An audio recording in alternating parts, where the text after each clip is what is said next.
Welcome, everybody.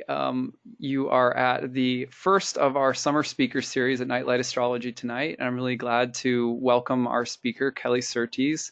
We're going to be introducing Kelly shortly, but for the moment, I want to just kind of give everyone a little orientation if this is the first time that you've been to one of the Nightlight speaker series before.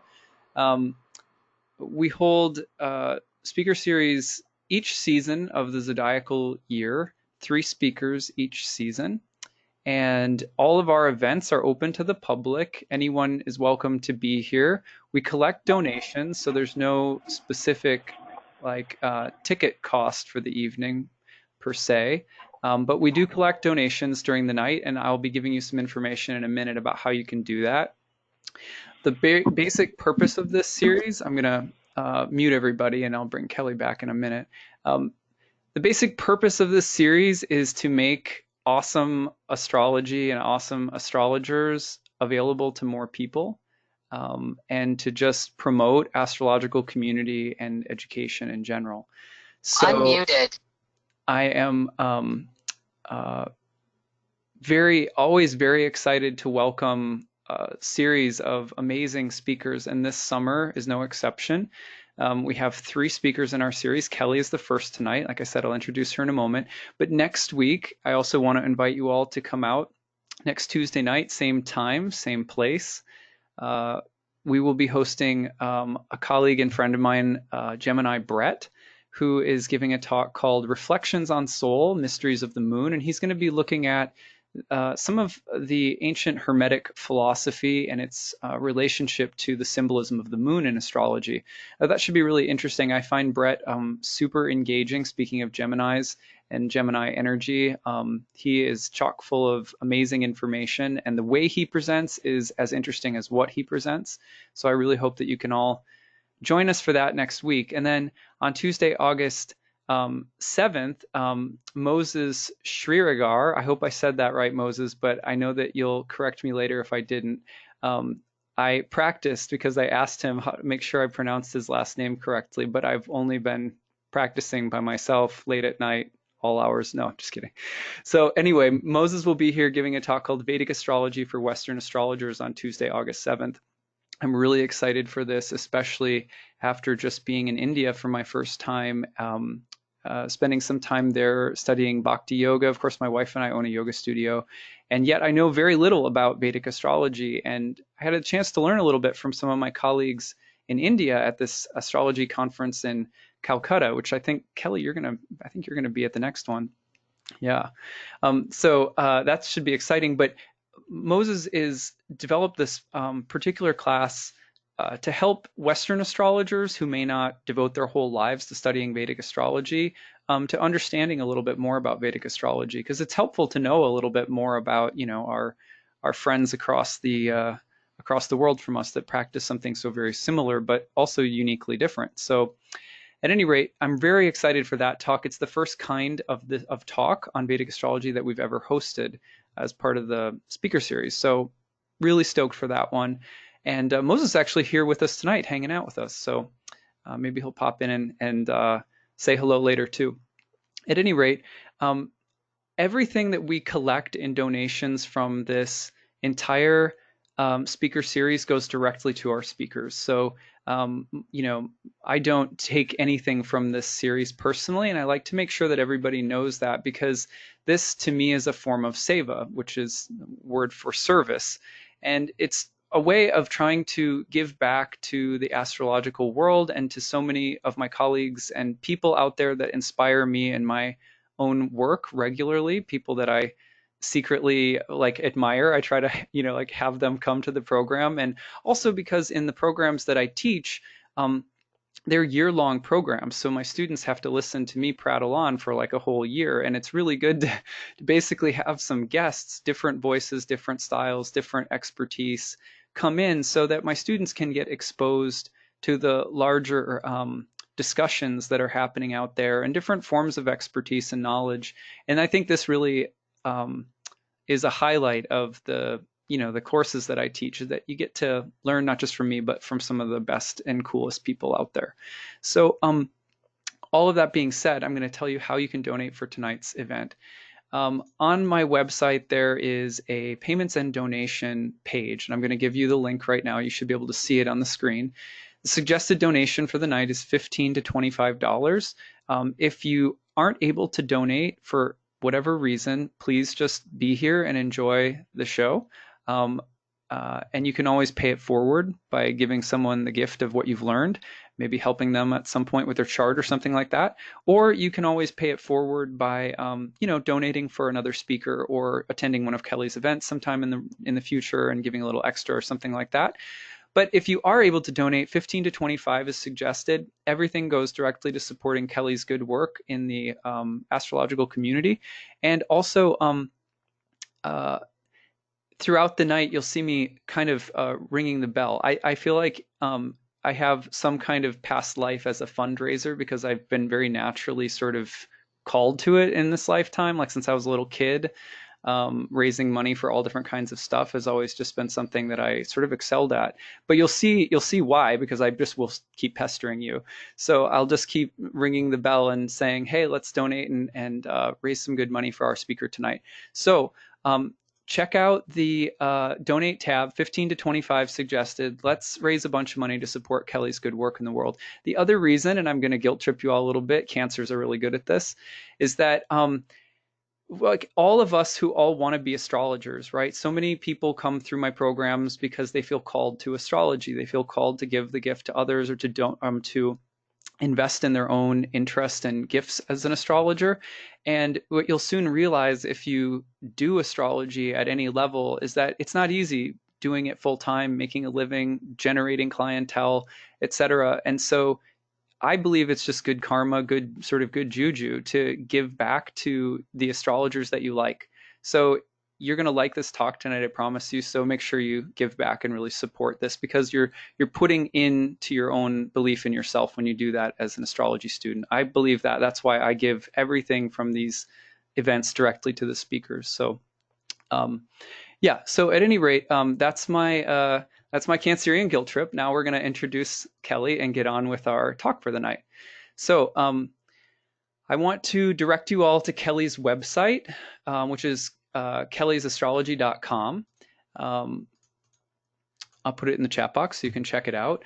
There's some cool stuff that Kelly has going on, which I will be sure to talk about at the end of the program as well. But for example, she's got a progressions class happening online right now, which you can check out on the homepage. There's group mentoring that she's starting up in September, small group mentoring, which I highly recommend because not only is, I think, Kelly a fantastic astrologer and I'm sure a really great teacher, but because working in small groups one-on-one with an astrologer is awesome. I try to do this with my own students. I have little small meetup groups here or there, and it's easily my favorite thing to do. So I would really suggest that if you dig Kelly's work, that you really consider that. And then finally, if you're in Sydney, if you're in Australia by chance, then she has a workshop coming up in August in Sydney that you can also check out on her website. Meanwhile, let's introduce our talk. So tonight's talk is called Special Signatures in the Birth Chart. And basically, I'll let Kelly kind of, fill you in, but I'm really excited about this because it's going to be interesting to look at what kinds of special or unique things is Kelly paying attention to in her practice, and how can we incorporate these tips and insights that she's gained from her work as an astrologer, maybe into our own studies. So Kelly is an Australian, lives in Canada, has been a professional astrologer for more than 16 years. In service to astrology, she consults with clients, teaches students, and writes on astrology, including editing the annual Well-Being Astrology Guide. Kelly blends traditional techniques with modern insight, which is why I really love her work, because I'm very passionate about the same thing. And she enjoys helping others discover the true power of astrology. And when not exploring the cosmos in her home office, Kelly can be found in the garden or baking. And she also travels extensively through the US, Canada, Australia, and speaks at all sorts of different conferences. And again, you can find her website at kellysastrology.com, which is in the chat box. And please note that one other great way to take what you've learned tonight farther is to get a reading from an astrologer that you love. I typically, throughout my career, have gotten 1 or 2 readings per year from astrologers that I like, and Kelly's still on my list of astrologers that I plan to personally have read my chart at some point. So I would check her out totally, and book a consult and see what she can add to your understanding of your birth chart. All right, so that's all I've got for you guys, and I'm going to hand it over to Kelly now. Well, let me unmute you, Kelly. Here we go. Okay, there you go.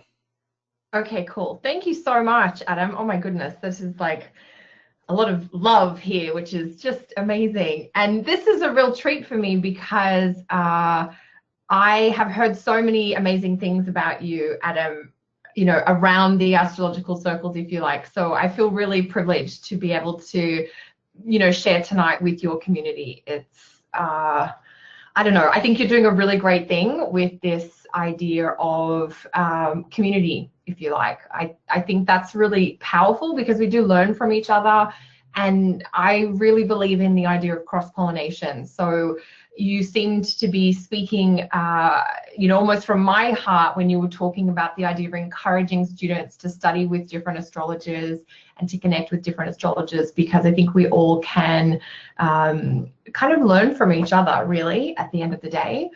And so my talk tonight is special signatures in the natal chart.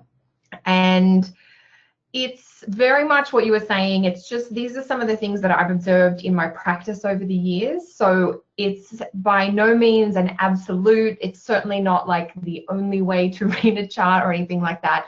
These are just a few things that I've noticed that have really helped me kind of crack the code, if you like, of a birth chart with a client.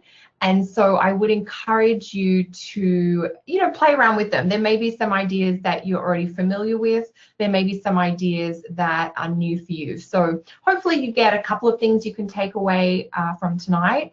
And yeah, we'll definitely take questions as we go. So I think I'll just dive in and get started at this point. So I called this talk special signatures. I can't lose my words already. Because one of the things I find when we're working with clients is we're trying to help the client understand what might be a little bit unique or unusual or really kind of personal that's in their chart that says something usually quite specific about something, about their chart, about a part of their life, or about their chart as a whole. So the idea here is to look for some of those standout features in the chart. We all have Jupiter and the Moon and Venus and Mars in our chart, but not all of us will have a Mars that is placed in such a way that it's got this specialness to it, if you like. And what I've noticed over my years of working with different strength techniques and things like that is that for a planet to really describe something that is special or unique in the chart, it will only do that when it has a combination of factors. And the factors that a planet can have, as we know, the planet can have some really helpful factors, but it can also have some limiting factors. So the idea here is that a special signature in your chart could be something that is maybe really positive or something that's really functional and vital. So we might describe it then as a positive or something that you experience as easy or generally good. But a special signature can equally be something that might stand out because it looks like it's going to be particularly intense or a little bit difficult or somewhat limiting.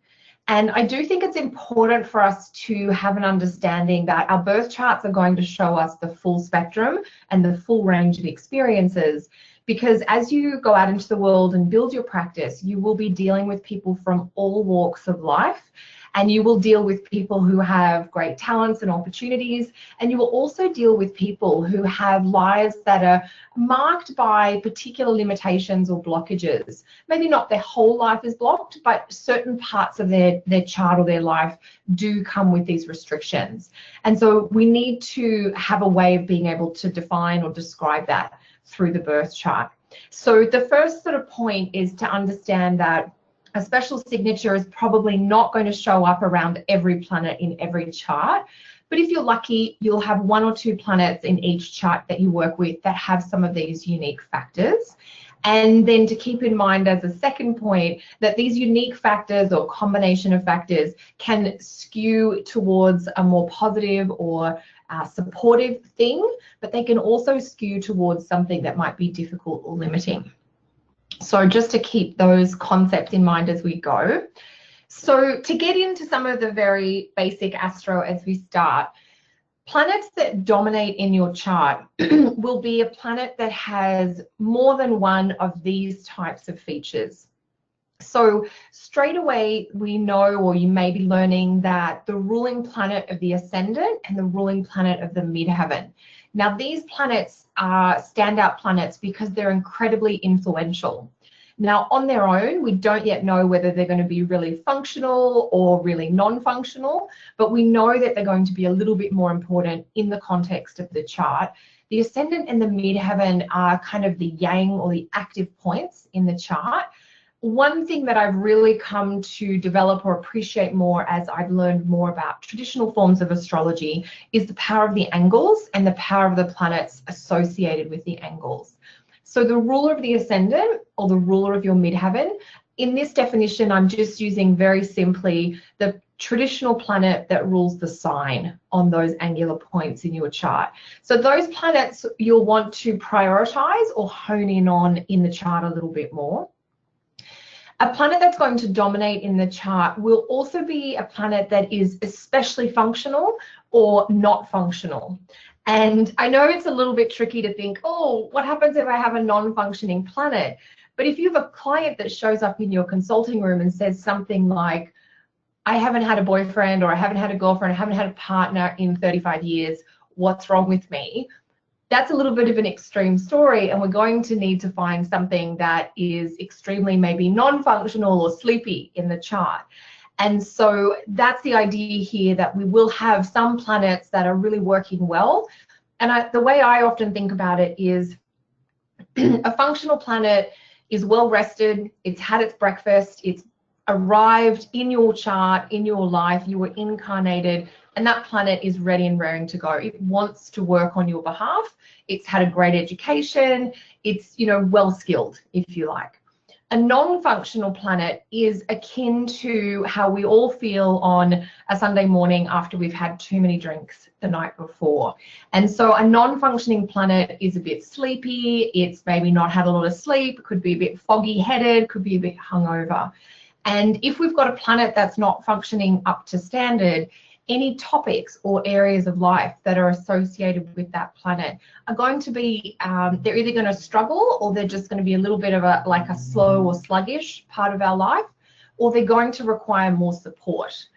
And the primary ways that planets can be functional or non-functional will be determined by a combination of the planet's sign and house placement, which we'll get into more as we go through the presentation today. And then another factor that will contribute to a planet being a bit dominant in your chart will be whether it is what's called the in-sect benefic, which is like a really helpful planet in your chart, or whether it is what we call the out-of-sect malefic, which can be a really problematic planet in the chart. So these are some of the ideas and concepts we're going to explore in more detail as we go through today. So, to dive in a little bit further into the material, planets that tend to dominate in terms of our dreams or the things that we envision for ourselves will be the ruling planets of the angles. Now, the angular points, particularly the ascendant and the midheaven, they absolutely help you power forward. They draw you into and help you move through life.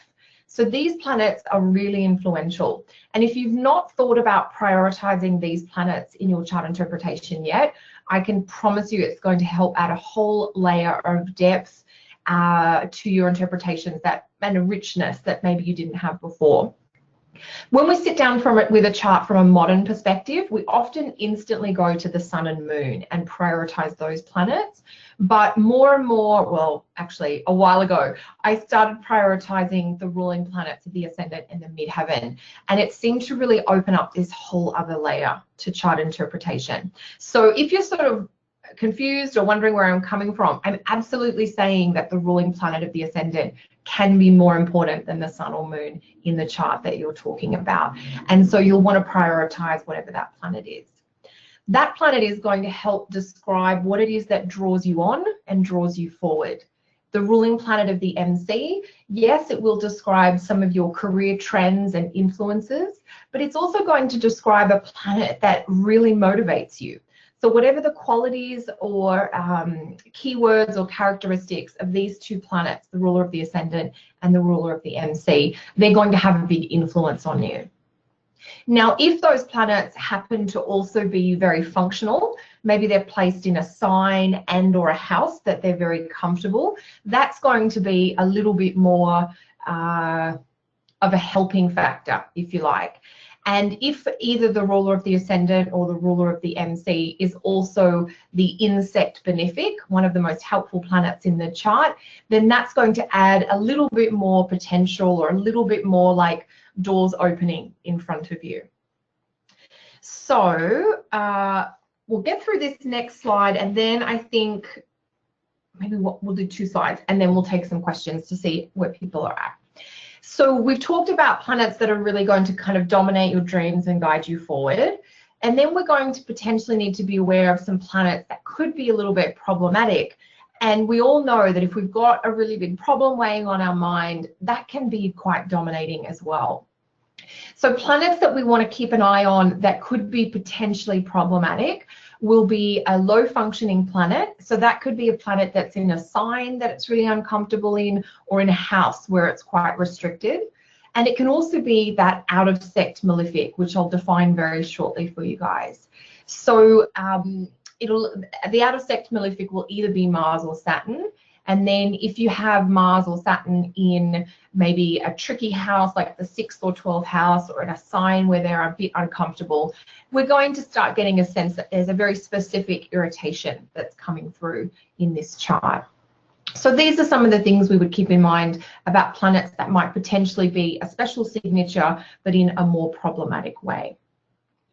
So this is where I'm going to introduce you guys to the layer cake of planetary function, if you like. And for those of you who have followed me on Instagram, you will probably be aware that I love to bake, and this cake doesn't have enough chocolate in it for it to be actually a cake of mine, because usually I just do chocolate everything.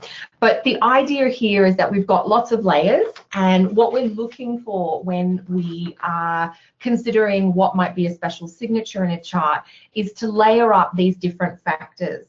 So a single factor alone will not a special signature make. We would need at least 2 and ideally 3 or 4 of these factors being combined or being layered up to get us to, what might be something really significant and unique. Because that's what we're looking for.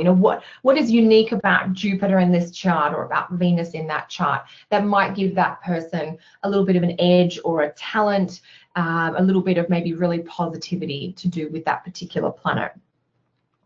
So just keeping in mind that a special signature will be described by a planet that will have 1 or more of these features. So it needs multiple extras to get special signature designation. And really, it's that idea that it's the combination of factors that can help a planet dominate in your chart. And remember that the dominating can be helpful or distracting. And just like, your favorite cake, whether you like carrot cake with cream cheese icing, or you like chocolate cake with chocolate icing, which is me, we want to layer up these different testimonies or factors that are influencing a planet.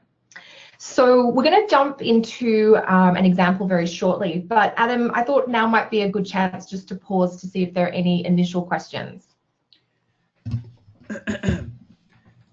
Just some comments, really. I'm just making sure I didn't miss anything. Let's see here.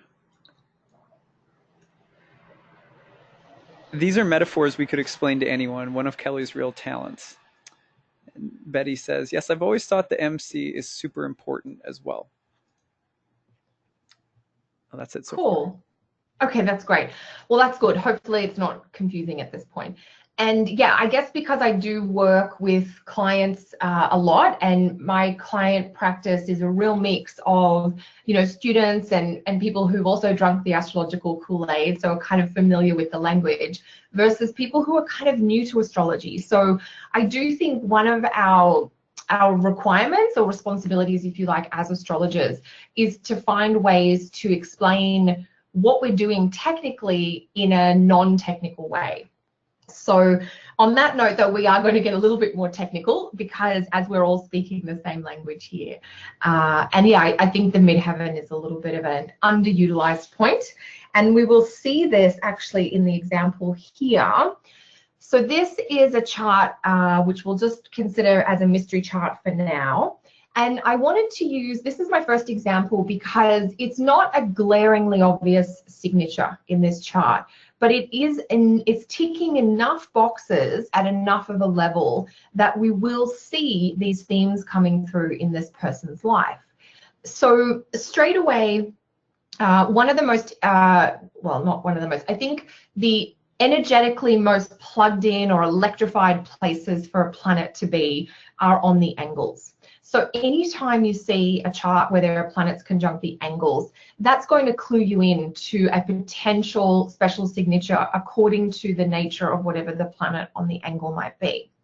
And in this chart, we've got Jupiter conjunct the midheaven point, and Jupiter is also in the sign of Leo.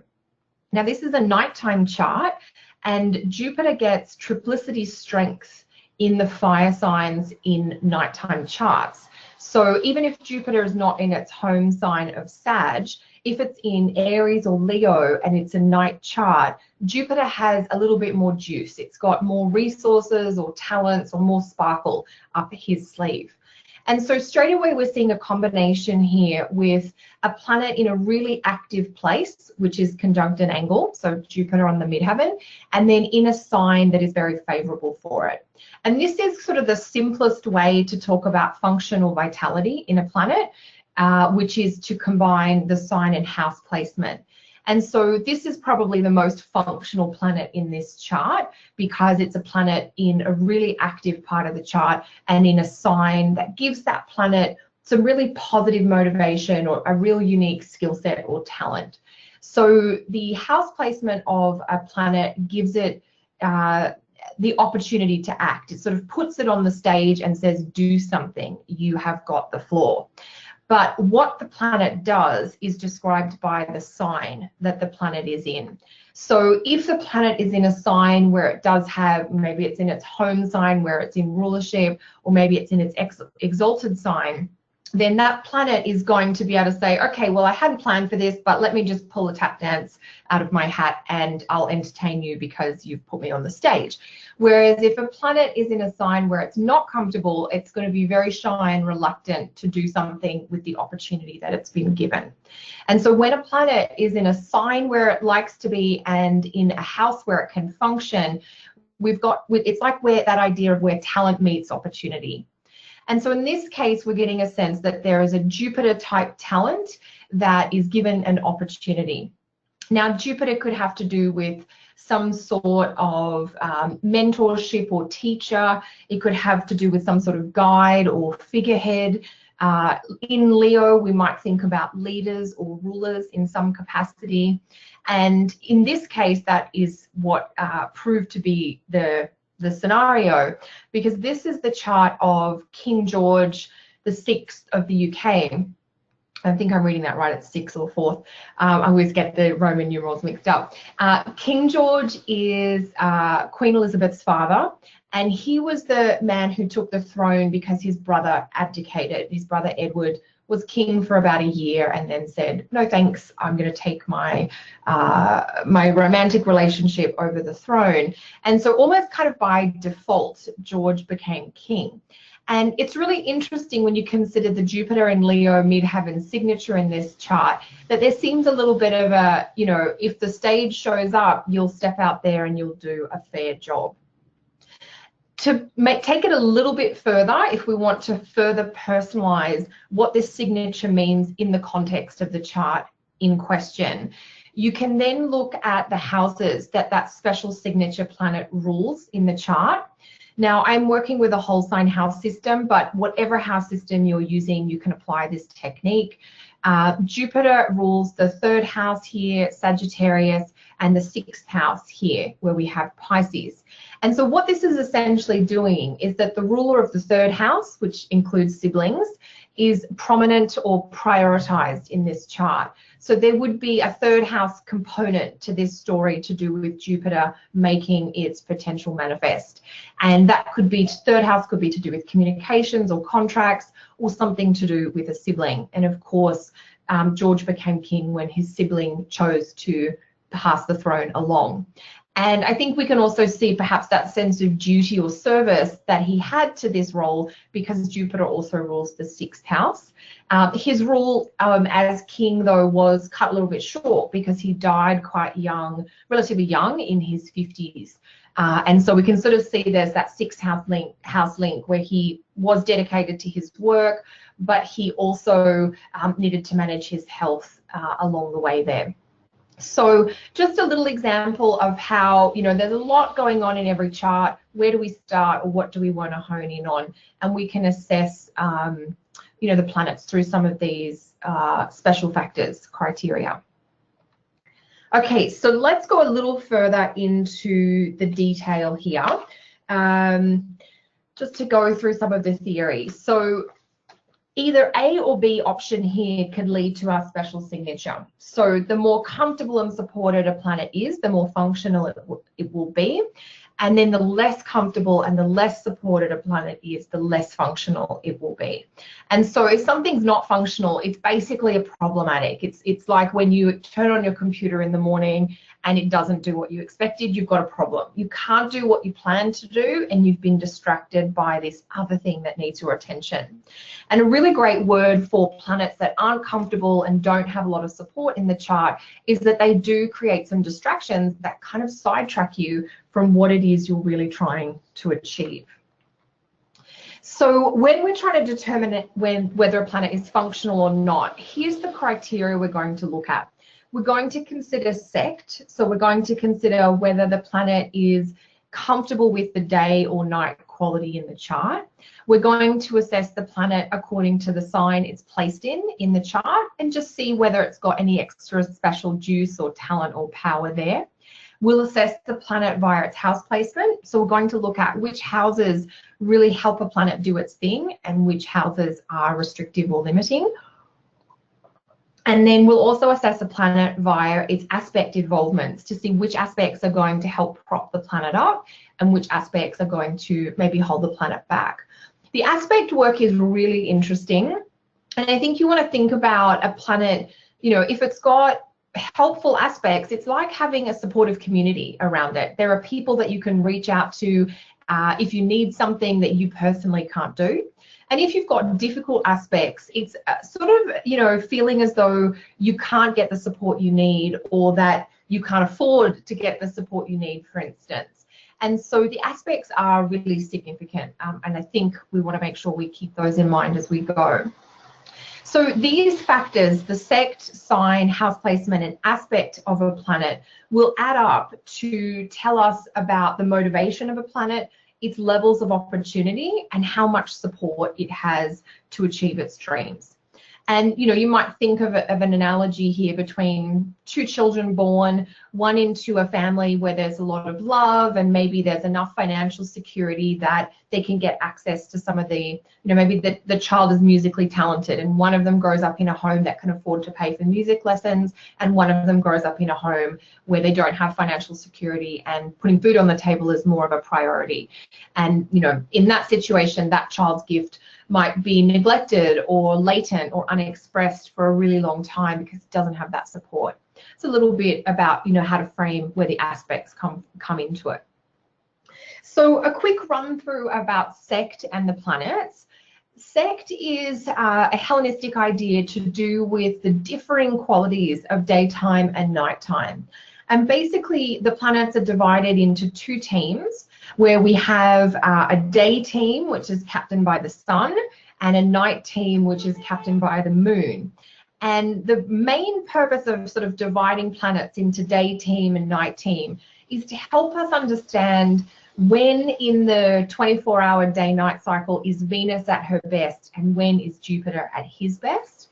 And it's also to help us understand when in that 24-hour cycle Mars is going to be a little bit more problematic, or when Saturn is going to be a little bit more difficult. And we're just getting a bit of rain outside. I don't know if that's coming through on the audio, if you guys can still hear me okay. Just let me know, because I can close the window if it is causing a problem. It's one of those kind of hot, steamy summer shower days. So if you're born during the daytime, the sun is going to be probably as important as you think it is. There's not a lot you have to change there.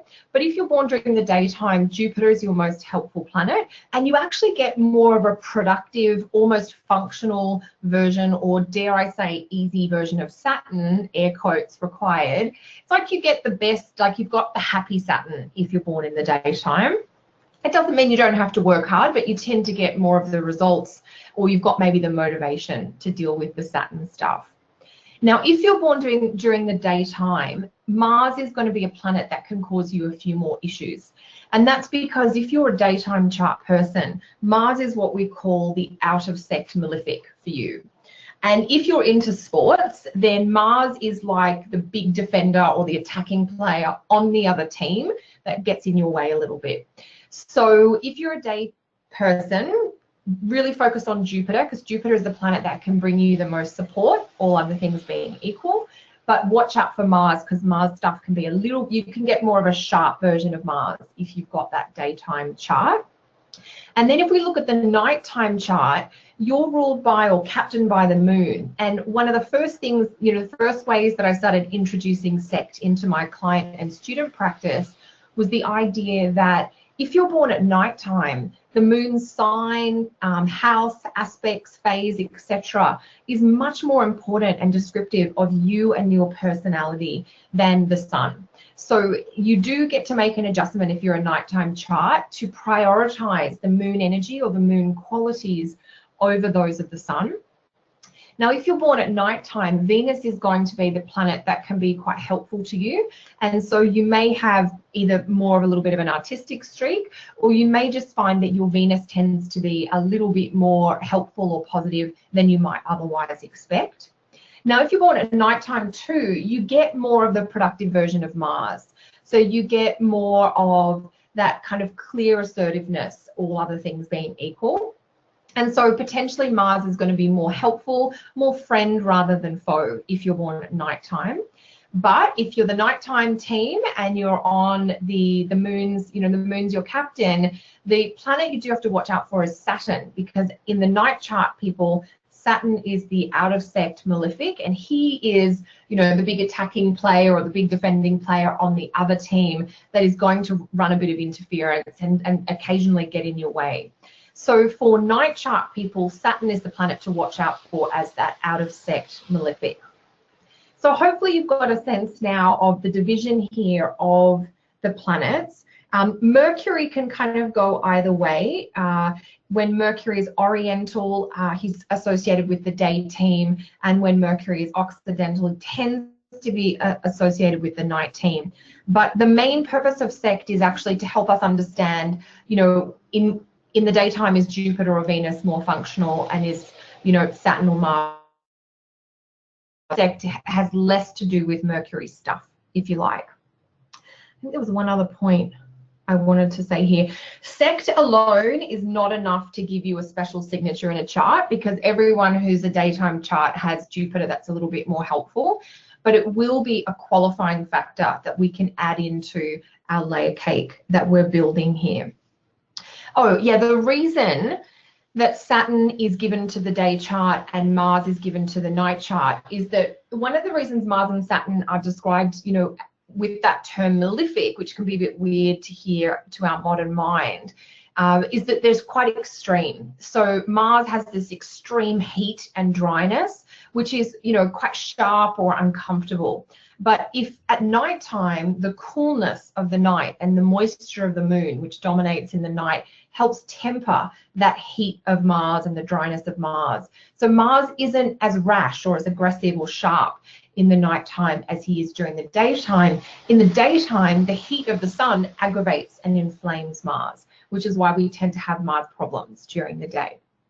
The reverse is true for Saturn. Saturn is extremely cold and really dry. So in the daytime, the warmth of the sun helps warm Saturn up, which kind of softens him and makes him a little bit less stiff and rigid. Whereas in the nighttime, where Saturn can be a little bit more problematic, the coolness of the night kind of intensifies the already cool qualities of Saturn. So that's a little bit about the sect ideas and where it comes from and how we want to factor that into our charts. Just to give you a visual, here are the planets associated with the joys. So these are the houses. There is an error in this chart. Oh my goodness, the sun should be in the 9th house, not in the 10th. So I'll fix that, but I just want to make that really clear. I'm sorry about that. So other than the sun, which should be in the 9th, and we'll imagine it there for a moment, the planets, like the day sect, if you like, the sun, Jupiter, and Saturn, we see in the top half of the chart, and the sun is in its joy in the 9th, not the 10th as it is here, but Jupiter joys in the 11th and Saturn in the 12th. So a little bit of a bonus extra in terms of our layer cake. If you have a planet in the house of its joy, it gives it an especially sort of comfort zone. Now, Mercury is a little bit ambivalent, and it can sometimes subs in on the night team and sometimes subs in on the day team. So Mercury's in the 1st house, which is the part of the chart that represents the transition between day and night. And then under the horizon, we can see the night team planets, Moon associated with the 3rd, Venus the 5th, and Mars the 6th. So it's just sort of a way of visualizing the sect of the planets in terms of the day versus night division. So that's a little bit of an extra way of looking at that there. So now we're just going to run through quickly the way sign comes into this, and then we'll have a look at the houses, and then we'll go into a bit more. So here we have the sign-based, strength or weakness. This is, did the planet have its breakfast this morning? Has it received great training? Is it prepared to do the tasks that it is been given throughout your life? And a big part of that comes down to how comfortable the planet is in terms of the sign it's in. And so the rulership, exaltation, detriment, and fall pieces you may already be familiar with or have heard those terms before. I've included the list of the planets here. So basically, if you've got a planet in the rulership or exaltation column, like you have Mars in Aries or Jupiter in Cancer, or even Saturn in Libra, for instance, that planet's going to have a special talent or skill to offer you. If you've got a planet in the detriment or fall column, there is a little bit of a shortcoming or challenge, if you like, that the planet is working with. Now, that's not an absolute negative. So one of the things I try to be really clear with is that we are looking at layers here. We need combinations of factors. And so if you have Venus in Aries or Venus in Virgo, this is not to say your Venus is bad, but it does tell us that Venus might struggle with some of the Venus things. For instance, Venus's primary motivation is to unite or to bring together. But when Venus is in the sign of Aries, there is some incompatibility or some discomfort. It's like a misfit, because the sign of Aries is very independently oriented and wants to go solo. So Venus in Aries sometimes gets a bit stuck between, am I supposed to just go after what it is that I want, or am I supposed to collaborate along the way?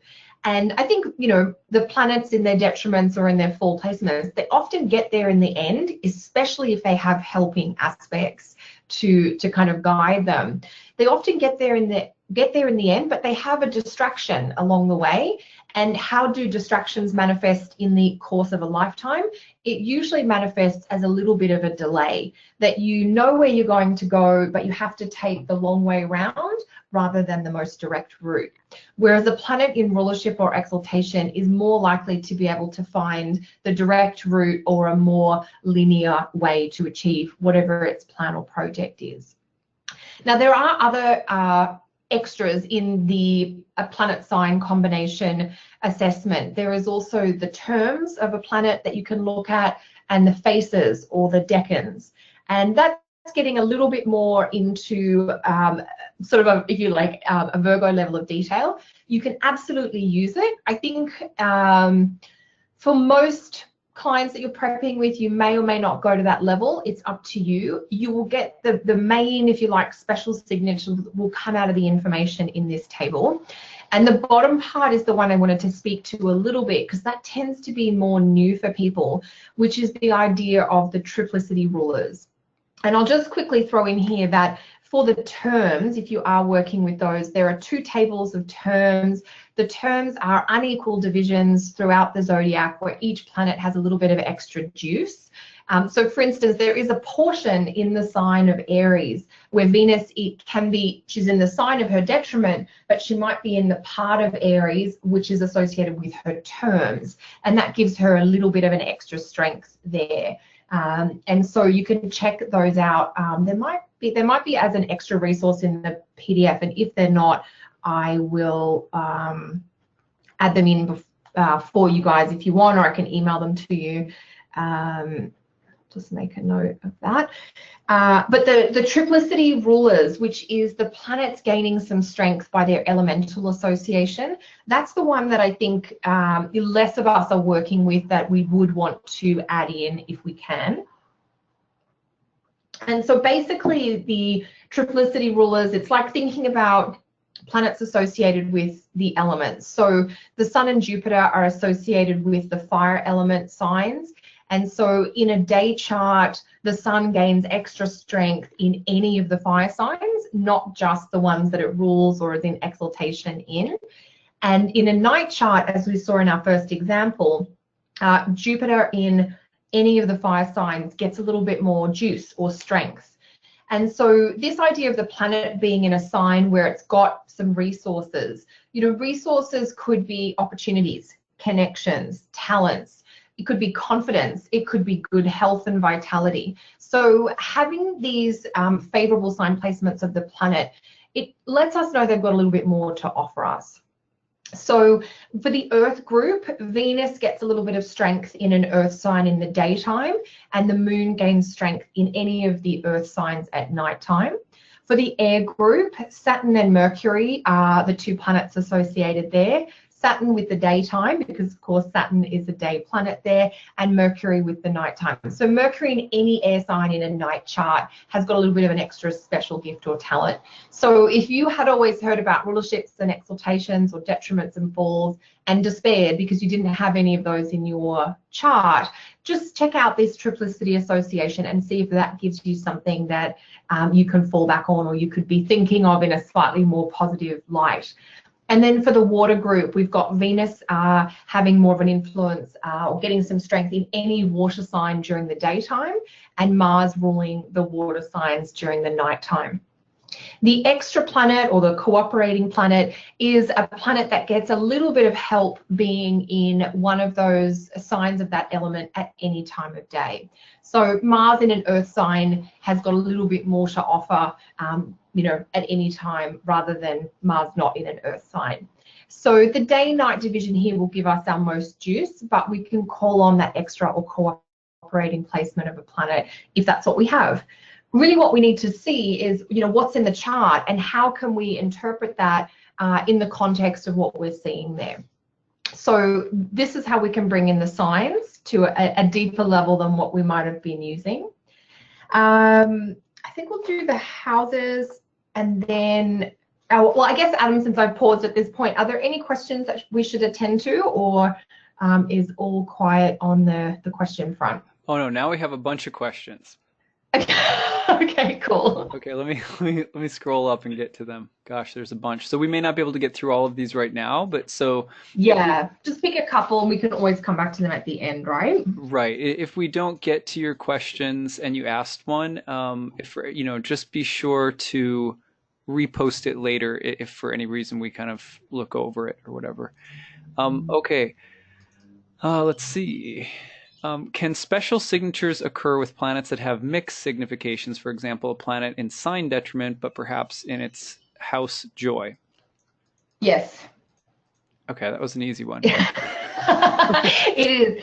I think we've got a couple of examples towards the end of the presentation that show this. So I'll explain more at that point. But yes, they absolutely can. Okay, great. Um, what about born at dawn? Not a lot of sunlight, but not nighttime either. Always Yes, get the this one. born at dawn. Yeah, this is a good question, isn't it, Adam? So born at dawn, if your sun is within about 6 degrees of the ascendant, I would probably consider it more a day chart. So if your sun is in the first house or on the first house side of the ascendant, but within about 6 degrees of the ascendant, okay, let me back up a second. If you're born at a transition time near sunrise or sunset, your chart intrinsically has this vibe of kind of going either way, which is what it looks like outside. Oh, it's really bright, or maybe it's not. So there is that sort of liminal quality. But usually, and you would check it with the chart or check it with the client, so for the person asking this question, you almost want to, I know I've had other friends and colleagues say, well, let's check and see what your Saturn return was like, for instance, because day chart people tend to have a slightly more productive Saturn return, whereas night chart people tend to have a more classically difficult Saturn return. So that can be one way to test, but usually if the sun's within about 6 degrees of the ascendant, I would err towards a day chart. And then if the sun is within about 3 or 4 degrees of the descendant, I might think, okay, is this operating more like a night chart? But usually you do have to do a little bit of Q&A just to clarify or confirm. Thank you. Yes, some of you may remember Lisa Lisa, I'm going to say, Kelly, is it I Shame? always Shine? say Lisa Shime, Shame, yeah. yeah. She came and did a talk on Saturn returns and mentioned that point, which was really interesting to see some like case studies sort of presented. Really cool. Yeah, totally. Yeah. Okay, so next question is a very simple question. I think you'll be able to answer really easily. Is a person wants to know, how do you know if you were born at day or night? What's a simple way? I mean, you just kind of Oh, explained it, yes. but maybe more generally. Totally. So basically, you want to imagine a horizontal line connecting the ascendant and descendant in your chart. And depending on what house system you're using, you might have a line there, or you just want to imagine a line at the ascendant descendant points. And then anything, if the sun is on the top side of that, then you are born in the daytime. And if the sun is on the bottom side or underneath that line, then you're born at nighttime. So if your sun is in like the second, third, fourth, fifth, or sixth house, you're definitely a night chart. And if the sun is in the 8th, 9th, 10th, 11th, or 12th house, you're definitely a day chart. And then if your sun is in the 1st or 7th houses or near the ascendant, descendant, you just need to check out and see, has the sun already risen? Is it above the ascendant? And then it would be a day chart. And if the sun has dropped below or underneath the descendant, it would be a night chart. So hopefully that helps, and if there's still some confusion there, I can definitely revisit that question when we get a chart up. And so just because there was a string of questions all in a row related to that, for those Yeah. who weren't aware at all of what the distinction was, if we go back to the original question that Kelly answered about what to do if the sun is really close to the ascendant or the descendant, now you can contextualize that, because it's basically the question, what do I do if I'm born really where the sun is really close to the line dividing the two? And so that's what Kelly was answering during her first question there. Yeah, for sure. And I guess I'll just go back to George's chart here. Let's see, there is a drawing tool. Okay, let's make a pen. So let's see how this goes. So we kind of draw or connect, sorry, bad drawing here, but the ascendant descendant axis. And then if the sun is up here, we'd have a day chart, and if it's down here, we'd have a night chart. Now, the ascendant here is 26 Libra. So I would say if the sun was down to about 1 or 2 Scorpio, we could talk about this as a day chart, because even though the sun's not technically above the ascendant, if you go outside when the sun, and you can check on your solar fire or your software, find when the sun is the equivalent amount of degrees away from the ascendant or descendant as it is in your chart, and go and stand outside at the same time of year, like maybe on your birthday, and see whether it was dark or light. And that will help you understand that we're really talking about, like, can we see the sun? And the idea here is that before the sun crests the horizon, like if you've ever watched the sunrise, you see the sun's light before you see the body of the sun. And that's why we do give a little bit of an orb there.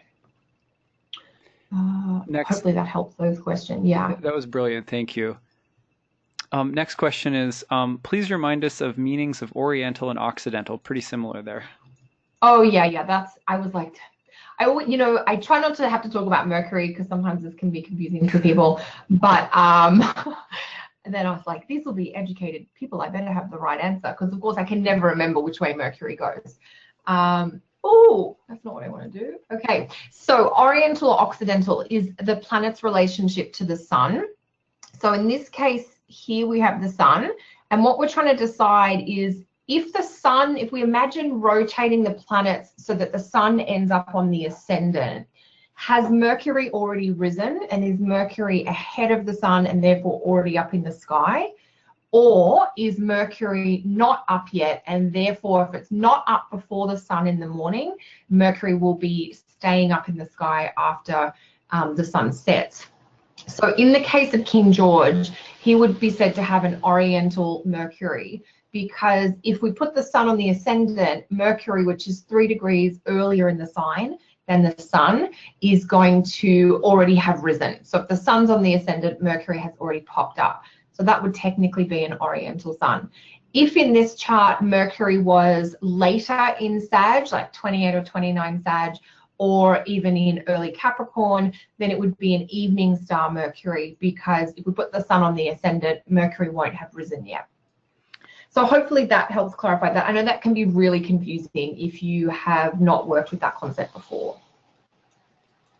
Let's see. Thank you. That was great. And then this question, which I feel like this is a question that I come to in my own practice sometimes, so I'm thankful that Leslie asked it. She said, how much would you weigh sect against essential dignity, say Mars in a nighttime chart that's in an angular Cancer placement? Okay, this is like, this question is everything. It's like all the things. Right. And this question is actually the genesis, it's the flicker of the flame that led to this whole presentation, because I don't see any one of these factors on their own as being hugely descriptive of a big problem or a big helping factor. So for instance, Mars, so what was your example that you used there, Adam? Mars. I just got really excited because I'm on my soapbox here. Mars in a nighttime chart, angular in Cancer. So it's in its fall, it's angular, but it's nighttime. Yeah, exactly. Okay, so oh God, I think I have an example of this. I have an example from my practice of that exact chart as well, actually. So I can always put it in there too. Totally, yeah. So Mars in a night chart would typically be a good thing. Mars on an angle would typically be a good thing. But here we have the mix where we've put Mars on the stage, but Mars is hungover. And so Mars is not necessarily going to be able to take full advantage of the opportunities that come along. And so I do think the sign base, the essential dignity of the planet is hugely significant, especially when the planet is on an angle. So this would be like a debility of Mars being in Cancer.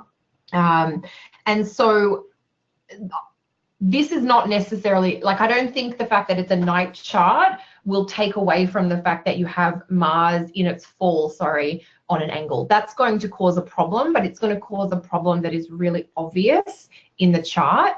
Now, planets like this, what I've seen, tend to manifest in one of two ways. They can hit the individual really hard, And depending on the angle and what aspects it's making, it could talk about a psychological or a physical problem, or it could talk about a problem with specific people like partners or male co-workers or something like that. Or it could describe a particular problem in society that this person works to help overcome. And the Mars in Cancer example is actually one that I use for someone who works with youth, like younger males who have anger problems.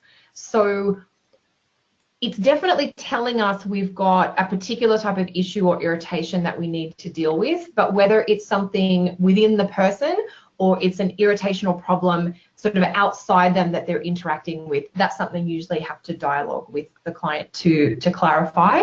But what would you say about this, Adam, if you've got an exact example of this? Yeah, the example that came to mind, I'll just make this sort of super anonymous, but person has Mars, nighttime chart, Mars in fall in Cancer in the 7th, and has a very successful, professionally successful spouse who has dealt with some pretty serious health issues for their whole marriage. Right, so they were still able to marry, which is great because that's usually a big concern for clients. But the spouse is the one carrying the problem, if you like. The spouse has health problems.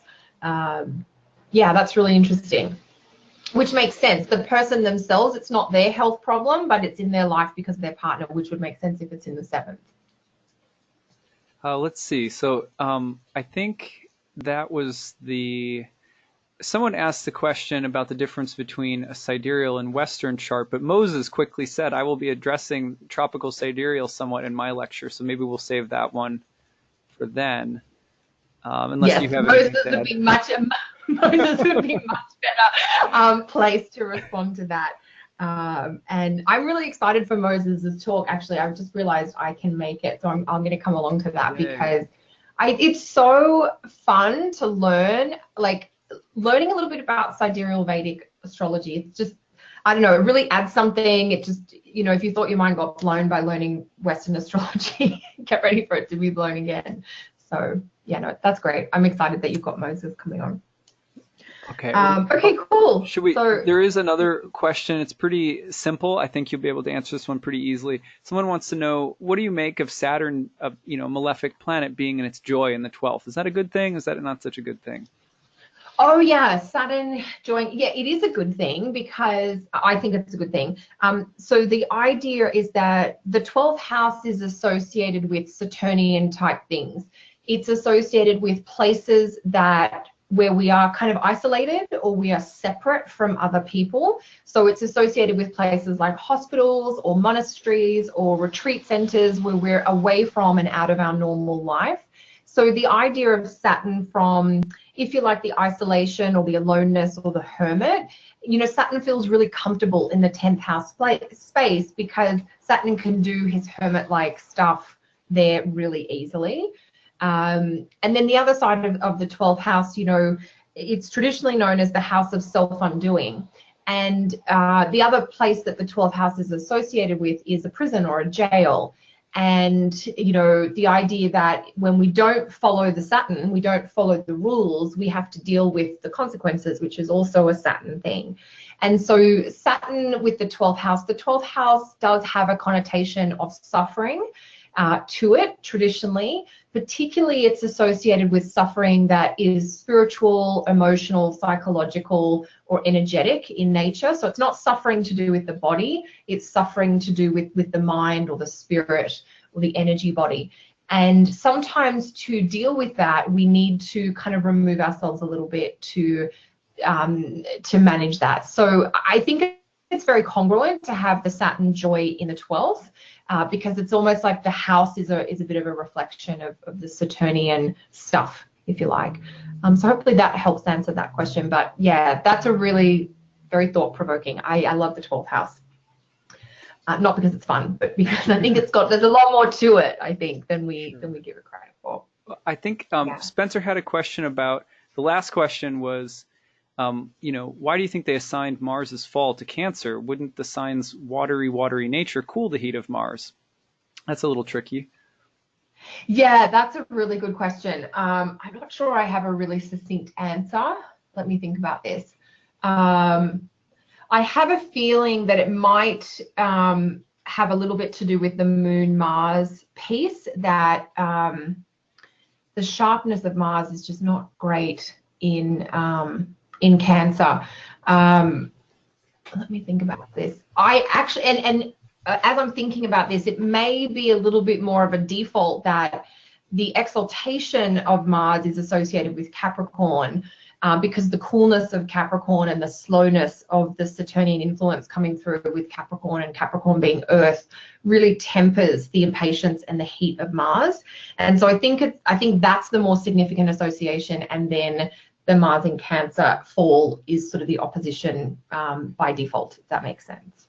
There's a really good, I'll just add this for Spencer. Yeah. There's a really good passage from Rhetorius where he sort of mentions that, why is it at the place where Jupiter is exalted in Cancer, there Mars is in its fall, yeah. and vice versa. Kelly, you probably know this. And I don't remember the exact quote, but it's something to do with Jupiter being the ruler of life and abundance and being elevated at the summary place of Cancer, whereas Mars is sort of lord of death and being exalted at the beginning of winter. And so when you flip them in their opposite signs, they're considered to be depressed, and it has something to do with putting them in their opposite seasonal variant, I think, was part of that. That's beautiful. Yeah, which would make complete sense because, Jupiter is so much associated with life, even, going back to the origins around being the planet of children traditionally as well. So that's a really good point too, that Mars and Jupiter kind of stand opposed because one gives life and one take it away. So I think that's all our questions now. This has been super interesting, fruitful digression though. Yeah, cool. Thank you everyone for your great questions, because I do think they add, which is excellent. And so this is actually the recent question on the Saturn 12th house is a good sort of jumping off point into looking at the houses a little bit here. Very, very simple diagram. I'm not the most creatively visual person, but I just wanted to somehow kind of encapsulate visually the functional houses versus the places of limitation. And the functional houses, the most functional houses in the chart, of course, are the angular houses, the pivots around which all other things kind of move or rotate. So the first house, the fourth house, the seventh house, and the 10th house. Now, whether the planet is placed well by sign or restricted by sign, if the planet is in an angular house, whatever its story is going to be obvious in the person's life, and it's going to tend to show up fairly quickly or fairly early in life. So the idea with planets in angular houses is that they are promoted to the top of the list. They have top billing, if you like. So we will see those planets and we will see their stories very obviously or very clearly when we're working with people, and they will be very familiar with the stories associated with planets in angular houses. Planets that are in the most restricted houses, which are the houses 6 and 12, there are varying lists around the priority level of the houses and whether, is the 7th house better than the 4th or what have you. Everybody puts the 1st house first and the 10th house second, and everybody on every list, the 6th and 12th house come at the very bottom.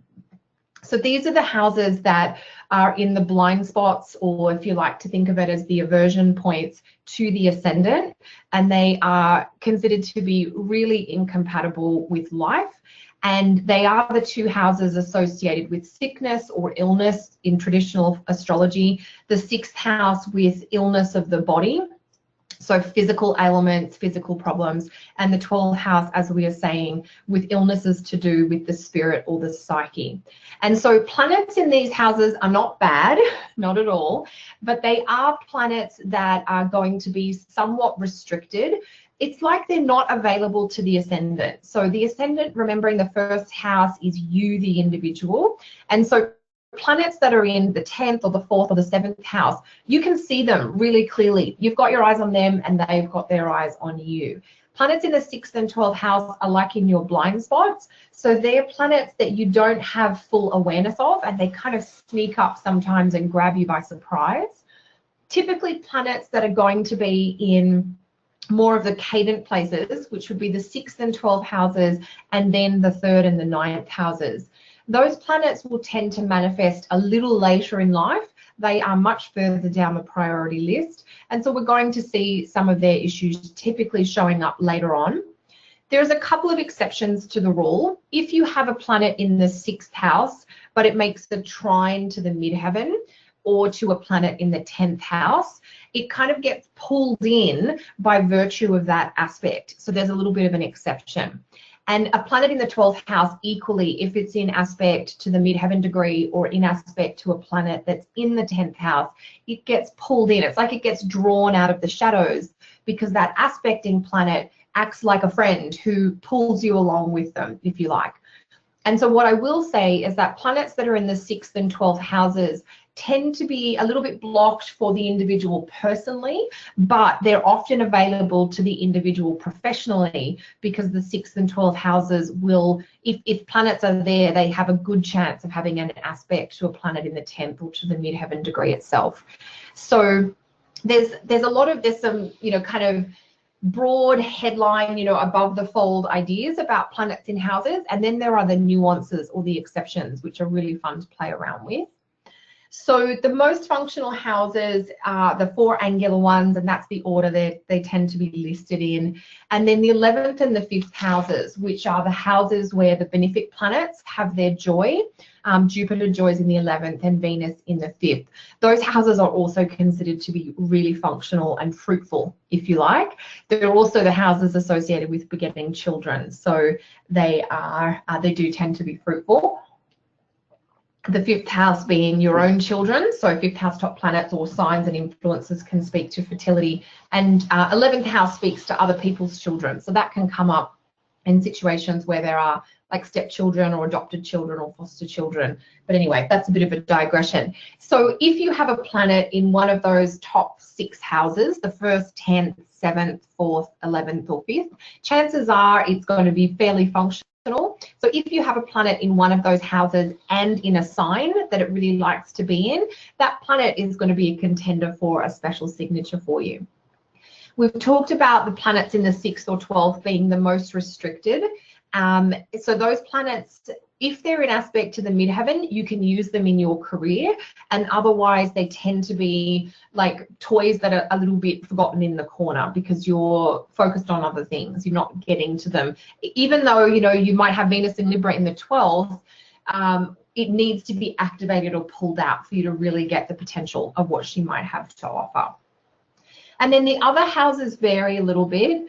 Planets in the 3rd and 9th house, they are cadent, but the 3rd and 9th houses do make favorable aspects to the ascendant. So a planet, or not necessarily a planet, but the 9th house makes that lovely trine aspect to the 1st, and the 3rd house makes the sextile aspect to the 1st. And so those houses, planets in those houses, they're available to you. You can access them. They may not always be top of mind, but with a bit of focus or attention, you can draw them out and get them going. And then the 2nd or 8th houses are, you know, there's succedent houses, which is sort of said to be okay under one theory, but planets in the 2nd or 8th houses are also in those blind spots to the ascendant, and they usually need to have aspects to planets in the more functional houses to pull them out.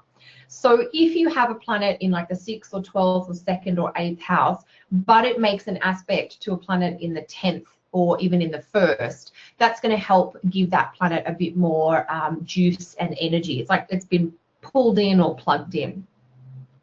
So that's a little bit about the houses that we would keep in mind. And then we'd have a look at some of the aspects here as well. And so there's a bunch of aspects that we can have, and it's almost like prioritizing what are the really good aspects and what are the aspects that are going to cause more of a problem. And aspects that tend to be really helpful are conjunctions, sextiles or trines to Venus or Jupiter, and conjunctions to the North Node can be quite amplifying for a planet. So in terms of, you know, a planet getting promoted to, you know, a planet that's going to describe a special signature, having an aspect to Venus or Jupiter or being on the North Node will help that planet. An aspect that is potentially going to be limiting or distracting or create some of those delays for a planet will be a conjunction, opposition, or square to either Saturn or Mars. A conjunction to the Sun, which would place the planet in the condition known as combustion, is incredibly harmful or difficult for a planet, and so that's going to cause some issues that will need to be addressed and will certainly be distracting throughout the course of life. And then a planet on the south node is also something to watch out for. So those types of aspects in the limiting or distracting, they're going to be a little bit more problematic. So we want to be a little bit cautious, and we want to pay attention to them when we see them show up, so that we can make sure our clients know what they need to watch out for or what kinds of strategies they might need to be mindful of. So there's a couple of other pieces on the aspect points here.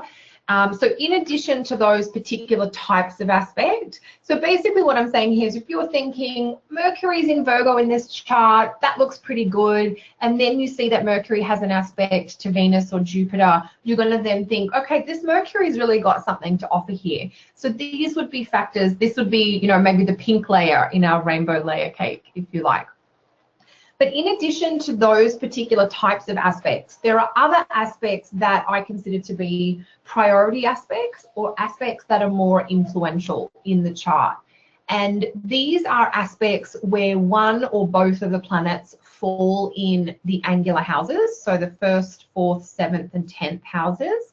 So if you have a square and both planets, you know, maybe a planet in the 10th is square a planet in the 7th, that aspect is really going to be quite dominant in the person's life.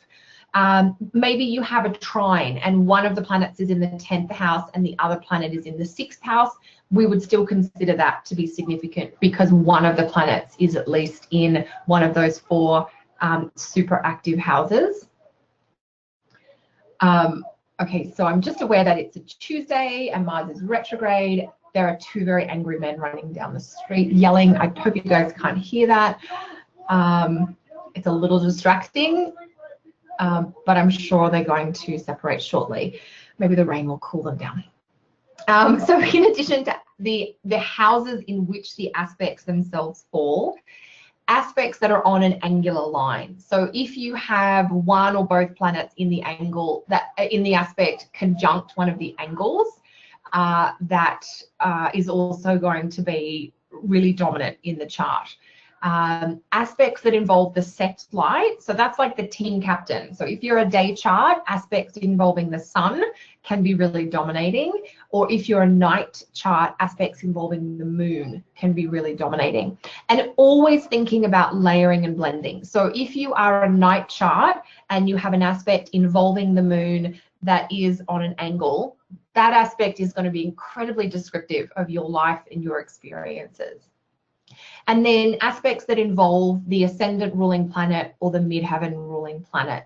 So if you've got an aspect that combines more than one of these factors, that aspect is I don't want to say it's running the show, but it's probably having a really big impact on either your personality or the experiences that you generally have in your life. So that's how we would do. And aspects, you know, we could talk about for a whole week, but these are sort of the highlights of what we would look at for aspects. So to summarize some of the detail we've worked through here, at a minimum, a dominant planet in your chart is going to have support by the sect association, the sign placement, the house placement, and the aspect. So to go back to the question before about, you know, is sect more important or is the sign placement more important? For a planet to truly be special or a standout signature, it would need to have a combination of both. And I don't think just one of these factors, you know, will be a saving grace or will cause a big problem. It's when we have a combination of factors.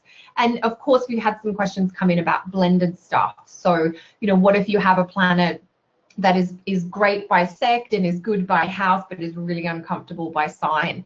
And I think when a planet is uncomfortable by sign, there's definitely going to be a problem or an issue or a distraction.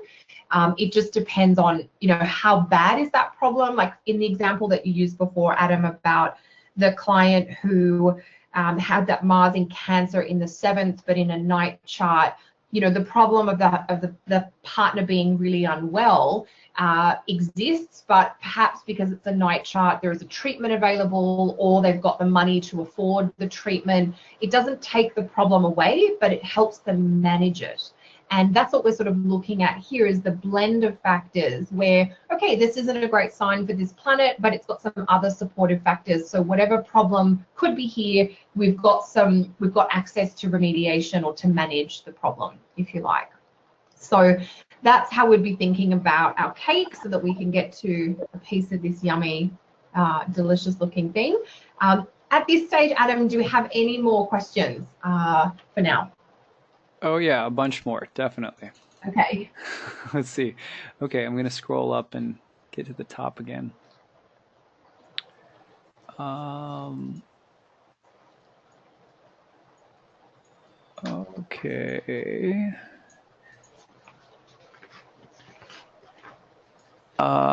Was going to ask your thoughts about my chart ruler, exalted Venus in Pisces, which is in the 6th house within combustion range of the sun, but trine the midheaven. Always very confused about how much trust I should put in that Venus. That's very specific, and I don't know. It's Kelly's call if she wants to address personal chart dynamics or not. Everyone's feel a little differently about that, but maybe even something generally about the combination of factors again. Absolutely, for sure. So I just want to clarify, we've got a Libra rising chart, I'm assuming, with Venus in Pisces in the 6th, and it's combusts the sun, but it is trine the midheaven. So we've got some blended potential there. You know, Venus has got some great strength to offer in Pisces, and we would expect that that would come out through a person's career. One of the possible positive manifestations of a combust planet when it shows up in the context of work is it can talk about somebody who is personally a bit hidden in their career, but works very closely for someone who is very visible or has a high profile. So this could be a support person, you know, for someone who, you know, it's like their right-hand person or their 2IC, the person who maybe does a lot of the work behind the scenes, but doesn't always necessarily get the acknowledgement or have the profile. I mean, the question I think was, you know, how much stock to put in that Venus. She is ruling the ascendant, so we would want to pull apart that aspect because she is really describing you in the chart. And so there'd be some lovely nuances and discussion that could be had there around the ways in which, you know, when the ascendant ruling planet is combust, it's always a really interesting dialogue to have around, does the person feel seen, or do they feel like they often get overlooked, or do they feel like there is maybe, I always think of Harry Potter, you know, from a slightly positive take of combust planets with that idea of the cloak of invisibility. And that can be a positive or a negative depending on the context. And so they would be some of the things that I would discuss there. But the fact that the Venus is trine the midheaven, in theory, and all other things being equal, should give some kind of outlet professionally where that Venus could be of use or be put to use, I guess. Nice.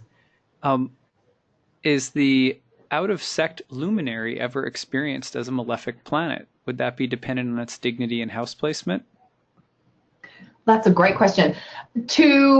My understanding is that no, it wouldn't be a malefic planet, because the nature, and this is, I might get a bit splitting hairs about word choice here.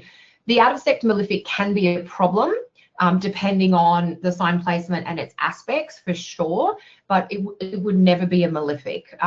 The lights, the sun and moon, are light giving by nature, and they just don't have malefic. They're not like the definition of malefic comes from that extreme quality that Mars and Saturn have. So it's a little bit of a distinction that, yeah, the sun and Mars, the sun and moon, one or both of them could be really problematic in the chart. They could definitely describe difficulties that you might have to deal with, but I wouldn't call them malefic. So I might be a bit splitting hairs about terminology there, but hopefully that helps explain the distinction. Thanks, Kelly. I actually have a follow-up question for you on that I'm curious of.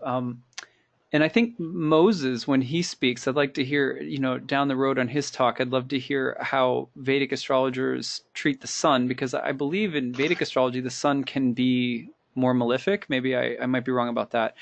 So that might be interesting. But also in terms of the ability for the sun to burn up another planet, so to speak, in combustion. Would you consider that a bit malefic, or is it just totally context Yeah, dependent? no, I mean, you are actually making a really good point that the sun, of course, like, yeah, the sun can be extremely hot, like the summer sun, but we only consider the sun from a Western perspective. I definitely don't want to speak from the Vedic, because I know the Indian, I know they have slightly different takes on the planets. Moses might know this book. I'm just finishing reading The Greatness of Saturn Myth, which I've been doing from a remediation perspective. Oh my God, isn't that a great book? It's phenomenal. Yeah, I'm doing, yeah, because I've been doing a little bit of work with some Indian astrology, so that's why I'm so interested to hear Moses speak. But yeah, and I know they have very different ideas. But yeah, from a Western perspective, usually the only context in which the sun is malefic is when another planet gets too close to the sun. So combustion is very difficult for a planet, but I'm trying to think if there's, and I might need to double check afterwards, but other than the combustion, I don't recall experiences or circumstances where the sun itself has a negative impact on other planets. Right. Yeah, I know Ficino talks about the three graces, and he talks about the sun and Jupiter and Venus. I think other than combustion, the sun is pretty decent from a Western perspective. Okay, yeah, very helpful. Let's see, there's another question here. So how do you think about retrograde planets? Oh, well, okay, so many things. I don't think retrograde in and of itself, I'm not super negative on a retrograde planet. I'm more concerned actually about planets that are in station. And this is something I have debated with another friend who practices Indian astrology, because I think it's different for them. But one of the things I consider from a strength perspective with planets is the speed of a planet. And so when a planet's in station, it has no speed. So that I see is a little bit more difficult than the retrograde itself. In the middle of a retrograde, a planet is reversing, but it can still be going with a steady pace. And so I don't think the retrograde in and of itself is hugely negative or hugely positive. I would be more interested to see, yeah, how close to the station is that planet. Awesome. Aaron asks, what kind of orb do you use, or the angular axis and planets? So what kind of orb for the angular axis and planets? So I tend to use, I'm going to say one thing and then give you an example that's totally different. I tend to really think about whether an aspect is applying or separating. And if an aspect is applying, I'm going to give a wider orb than if an aspect is separating. And in terms of a planet to an angle, like a conjunction with that, I would, I think the tighter the better, but applying is probably stronger than separating. So I tend to work with fairly small orbs for the most part. In the Hellenistic tradition, when they look at things like bonification and maltreatment of planets, there is a specification about aspects within a 3-degree orb. And so I think that's a really powerful orb to use. But for instance, if the moon was applying to something, I would use a larger orb, because the moon moves quite quickly and will cover a larger space much more quickly than a slower planet like Mars or Jupiter would. So 5 degrees or less is a good working orb, but go a little bit more if it's applying rather than separating. Very good. So there's a lot of questions that came through asking about very specific combinations within individuals' birth charts, but I'd like to skip past those and just continue, because I think we probably still have more to cover. Yes. Okay, cool. And we do have some more. I basically have like one more theoretical point and then some charts to work through. So some of the really specific chart questions may get answered as we go. And then, yeah, we could come back to them towards the end. Okay, great. Okay, cool. Okay, so house rulership. So this is actually one of the biggest shifts that I got when I started to open my eyes to traditional astrology, which I did like 15 years ago now, which makes me feel a little bit old, but I guess that has to happen eventually. And this idea that a planet that rules a house influences what happens there. And this was a real shift because, you know, in modern astrology, we always think about planets being inside a house and having an impact, which is true. But in addition to that, a planet that rules a house is still guiding what is going on there and certainly what the final outcomes are. And a way to think about this is like a tenant-landlord relationship, so that a planet inside a house is like the tenant. It's paying rent to the owner of the house, and the owner of the house, or the manager, if you like, of the house, the boss of the house, would be the planet that rules the sign on the cusp at a very simple level. And so I'm thinking now again about your example, Adam, with the client who had their Mars in Cancer in the 7th in a night chart. The condition of the moon ruling that house would help to, you know, bring about a more positive outcome or a potentially more difficult outcome for the circumstances described by that Mars inside the house. And so if this isn't something you're already working with, let it be the only thing that you take away from tonight's presentation, because I think this on its own can really shift how you think about the operations and the movement and the flow of energy inside a chart itself. So the ruler of a house would be the traditional ruling planet of the sign on the cusp. There are some slightly more technical ways to determine the ruler of the house, but this is what I use most of the time in client practice, and it will definitely give you what you need to know. So the more functional the planet ruling the house is, according to all the factors we've discussed, the sect and the sign and the house and the aspects, the more functional that area of life will be. And so let's dive straight into an example for this, because that will help illustrate this. So Prince Harry recently got married, and if any of you are kind of into royal, you know, family stuff, you might know about this and you might not care, and that's fine too. We just need an example chart. So what I'm saying here is that he's got a Cancer descendant, no planets in the 7th, but every house, whether it's got a planet in it or not, has a ruling planet. So this is also how you can say something thoughtful and usually on track with your resonant with your client's experience about a house that's got no planets in it, is you look at the ruling planet of the house. So Cancer, of course, is ruled by the moon. The moon in Harry's chart is placed in Taurus, in the 5th house, on the IC, and near the North Node. And so this is an example of the planet ruling the house is really good, to use very simple terms. This would be a very functional 7th house ruling planet. The function comes from the fact that the moon is exalted, the moon is on an angular point, and it's also in a functional house. The 5th house makes it onto one of our top 6 houses in the chart. So when we say the 7th house is ruled by a functional planet, this usually indicates that the person will be able to find fulfillment or contentment, satisfaction, happiness, if you will, in that area of life, and according to the nature of the planet. Cancer on the 7th talks about somebody who's looking for maybe an emotional connection with a partner. Cancer, like its a counterpart sign Capricorn, is definitely more traditionally oriented, so more of, you know, like an air quote conventional style of relationship. That doesn't mean hetero sort of in any way. It just means where you partner up with someone and you have maybe a home or a family life together. Maybe domestic is a better word to use. The ruler of the 7th house here is in the 5th house, and that's going to tell us one of the things that Harry would be looking for in a partner is to have children with them. That this person, and any person who has the ruler of the 7th in the 5th, one of their underlying beliefs or values is often that part of the point or purpose of having a relationship is to have children or have a family. Every now and then you'll see an example where the ruler of the 7th and the 5th will talk about a creative shared passion perhaps, or if there are other factors that inhibit fertility, they might not get what they're looking for, but it can show that the focus is we want to link the 5th house topics to the 7th house experiences in some way. And so a functional ruler of the 7th, yeah, you know, you should be able to either meet quality partners fairly easily. You should be able to find someone who shares your values or to pair up with.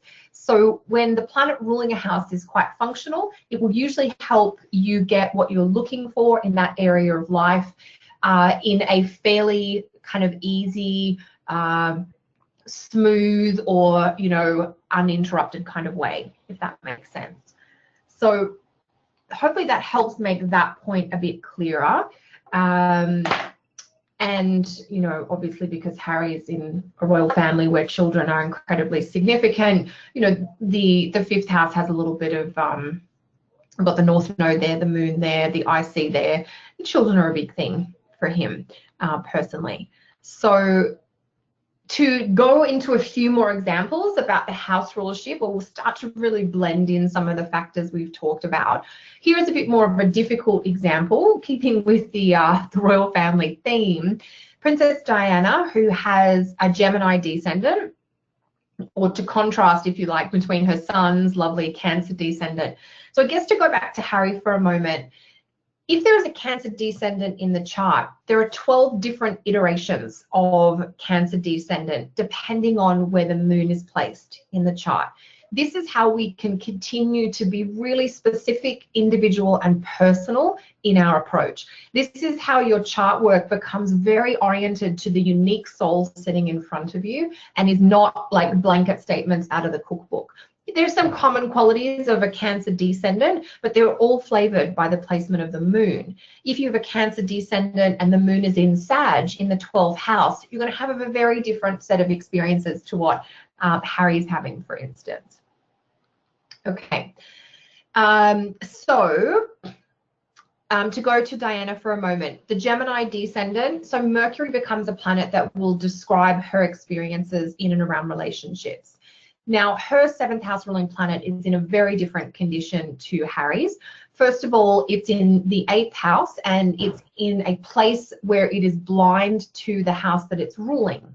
And what I mean by that is that from its place in Cancer, Mercury makes no traditional aspect to the Gemini descendant that it's in charge of managing, which means it is, you know, it's lost the file on the 7th house. Somebody put it in the wrong part of the filing cabinet. This is a Mercury or a ruler of the 7th that maybe has forgotten what its job is.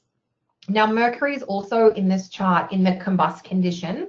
And what I've noticed with planets that are combust is that we tend to see some of the challenges of combustion show up around the houses in the chart ruled by the planet that is combust. And so what I mean by that is Mercury is the planet that's combust in this chart. It rules the 7th. It also rules the 10th by whole sign. Now, one of the features of a combust planet is this idea of blindness or things being hidden.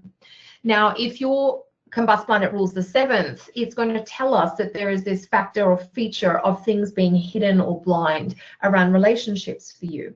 And keep in mind, this is the chart of a woman who married a man who was in love with someone else. And so that would be a big thing to be blind to or to have hidden from you at the start of such a thing like a marriage. Now, the Mercury is retrograde, and as I said before, I don't think the retrograde, you know, if the ruling planet of your 7th is retrograde, in and of itself, that is not going to give you a hugely problematic relationship life. It's when we combine that retrograde with some of the other factors. And I think, you know, for my money and my personal humble opinion, the retrograde Mercury is not the problem here. The combustion, Mercury being in the 8th where it's blind to the 7th already. So there's 2 blindness qualifiers here around this Mercury. It can't see by traditional aspect. So it's not in a sign or a house that would make a sextile to the 7th or a square to the 7th. It's in a house that from a traditional perspective makes no aspect. It is in the 8th house, which probably isn't super helpful, but the combustion and then Mercury applying to sextile Mars, which is also the out of sect malefic in this chart, I think is this combination of factors indicates that relationships would be an area of life that is maybe less likely to be fulfilling or satisfying for Diana, that she's going to have to work through a lot of things around not seeing what comes up, and that there may be, you know, some limitations here, or that idea of, okay, this is going to be a tricky area of life for you to bring to fulfillment. Now, many of you may be wondering, what the hell do I say to a client if I see something like this in a client's chart? And that's a difficult and a delicate conversation to have. You can encourage the client, if Diana was our client, we were dealing with something exactly like this, to get a second opinion, you know, to ask your friends or your trusted family members for input about other people. She may or may not take it, they may or may not give good advice, but it's a starting point. For a client who's got the ruler of the seventh in a difficult condition according to a variety of factors, one of the things I often say to clients is, the planet tasked with managing this topic or area of your life has shown up, and we'll often have a giggle, and so I don't want to offend anyone, but you know, this planet has shown up a little bit hungover today, and so it's going to need your help. You're going to need to apply your conscious free will and your effort to try and bolster this area of your chart that looks like, if you leave it alone, will underperform or will not lead you to where you want to go. And so, you know, I'm also thinking here about a client I have who has an Aries descendant. So Mars is the ruler of the seventh. She's a day chart, so Mars is the out of sect malefic for her, and Mars is in a very tight applying square to Saturn, which would be considered a condition of maltreatment for a planet to have that harder angle. And so, you know, she's been single for a very long time, and we've got that idea of, okay, it's the out of sect malefic ruling the seventh, and it's in a difficult aspect as well. And I've got another client example just here. So the other example I have here is a client with an Aquarius descendant that has Saturn in Aries in a night chart. So the ruler of the seventh is in detriment and the out of sect malefic, and this client has been single for most of her life. So I didn't want to upset anyone, and if anybody's got questions, we'll totally have time for those towards the end. But you know, when clients show up with some of these more extreme circumstances, we do need a way to explore them through the chart. So I know I've said it a few times, but it's the combination of a couple of difficult factors that will lead to this. Now, to discuss a more positive example, let's talk about Maya Angelou and career. Now, it's interesting to use her chart as a positive example because she had some very horrific and difficult things happen to her, especially in childhood or early in her life. So her chart is actually a great example about how some planets can give a positive special signature and other planets can give a difficult special signature, all in the same chart. And when we can be as specific around topics and areas of life as we can with some of these more traditional ideas, we can actually be really clear with our client. You have this type of problem affecting these areas of your life, and you have this other type of gift or talent that helps you out in these other areas of life. When you can start to do your chart interpretations like that, your clients are going to think that astrology is amazing and that you've done them a great service by sharing with them the insights that you can. There's something very empowering for a client. Not that we want to, you know, when you discuss what looks like a bit of a problem in their chart, not that we want to take away their free will or their volition, but if they've been trying really hard to make something work and they're just not sure why they struggle so much with relationships or with money or with career when everybody else seems to have that down pat, it gives them some insight, and actually it helps them take the pressure off themselves. Some of their negative self-talk can go away, and really it actually helps to kind of unlock their energy so they can use it. Instead of criticizing, having negative self-talk, they can put it to more productive use to helping them manage that particular issue, whatever it happens to be. So Maya Angelou, from a career perspective, has some really supportive energy in her chart. She's a Taurus midheaven, so it's ruled by Venus. Venus is placed in Pisces in the 8th house, and Venus also makes a direct degree-based sextile to the midheaven itself. So this is interesting because we do have a planet in the 8th house, but it's using the escape clause that planets in the 8th house have, which is making a degree-based aspect to the midheaven. Now, this is also an example of something that tends to indicate great function in a chart, which is when a planet that rules a thing is in aspect to that thing.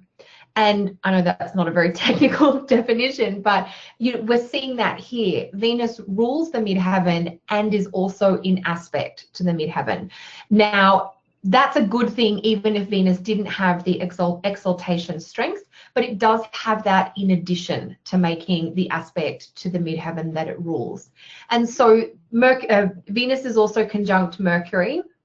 Anytime you see either the conjunction or sextile aspect between Mercury and Venus, you will have an indication for artistic or creative talent. I think Austin and I got on a bit of a soapbox in a previous podcast episode about how we've just seen this show up so many times.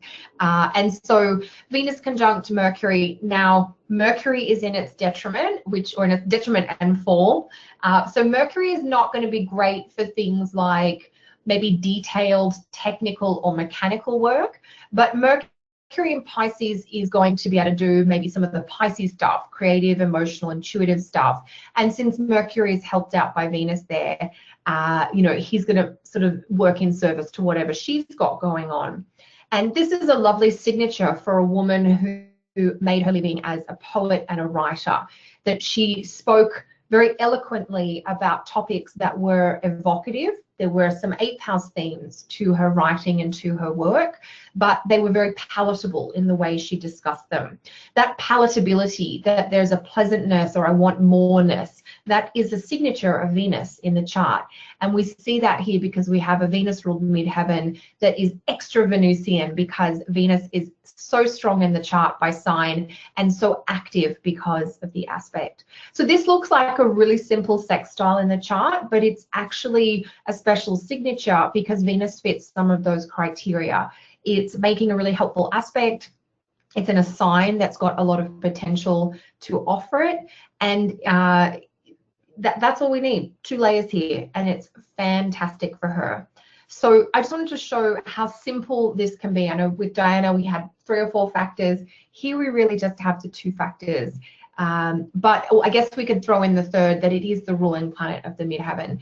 And Maya Angelou's chart is a great example of why the ruler of the ascendant and the ruler of the midheaven are so critical. If those 2 planets can be in functional places or have some dignity or strength according to sign, or have helpful aspects, they will they will lift the entire chart up. If the ascendant and the midheaven ruling planet are functional and strong, it's like the idea that a rising tide lifts all ships. Whatever other difficulties there might be, and do note the angular out of sect malefic Mars on the descendant opposite Neptune, it's not going to be super happy, but we get that idea of being able to rise up above whatever challenges might be there. Okay, so I think we have just a couple more slides. Yeah, basically just 2 more examples. I'm not even sure why that little title slide was there. So to continue pulling our theme together, we have a super Mercury chart here where Mercury is the ascendant ruling planet. So we would be clued in to look for Mercury because we now know to prioritize the ascendant ruler and the midheaven ruler. And the ascendant ruling planet is Mercury.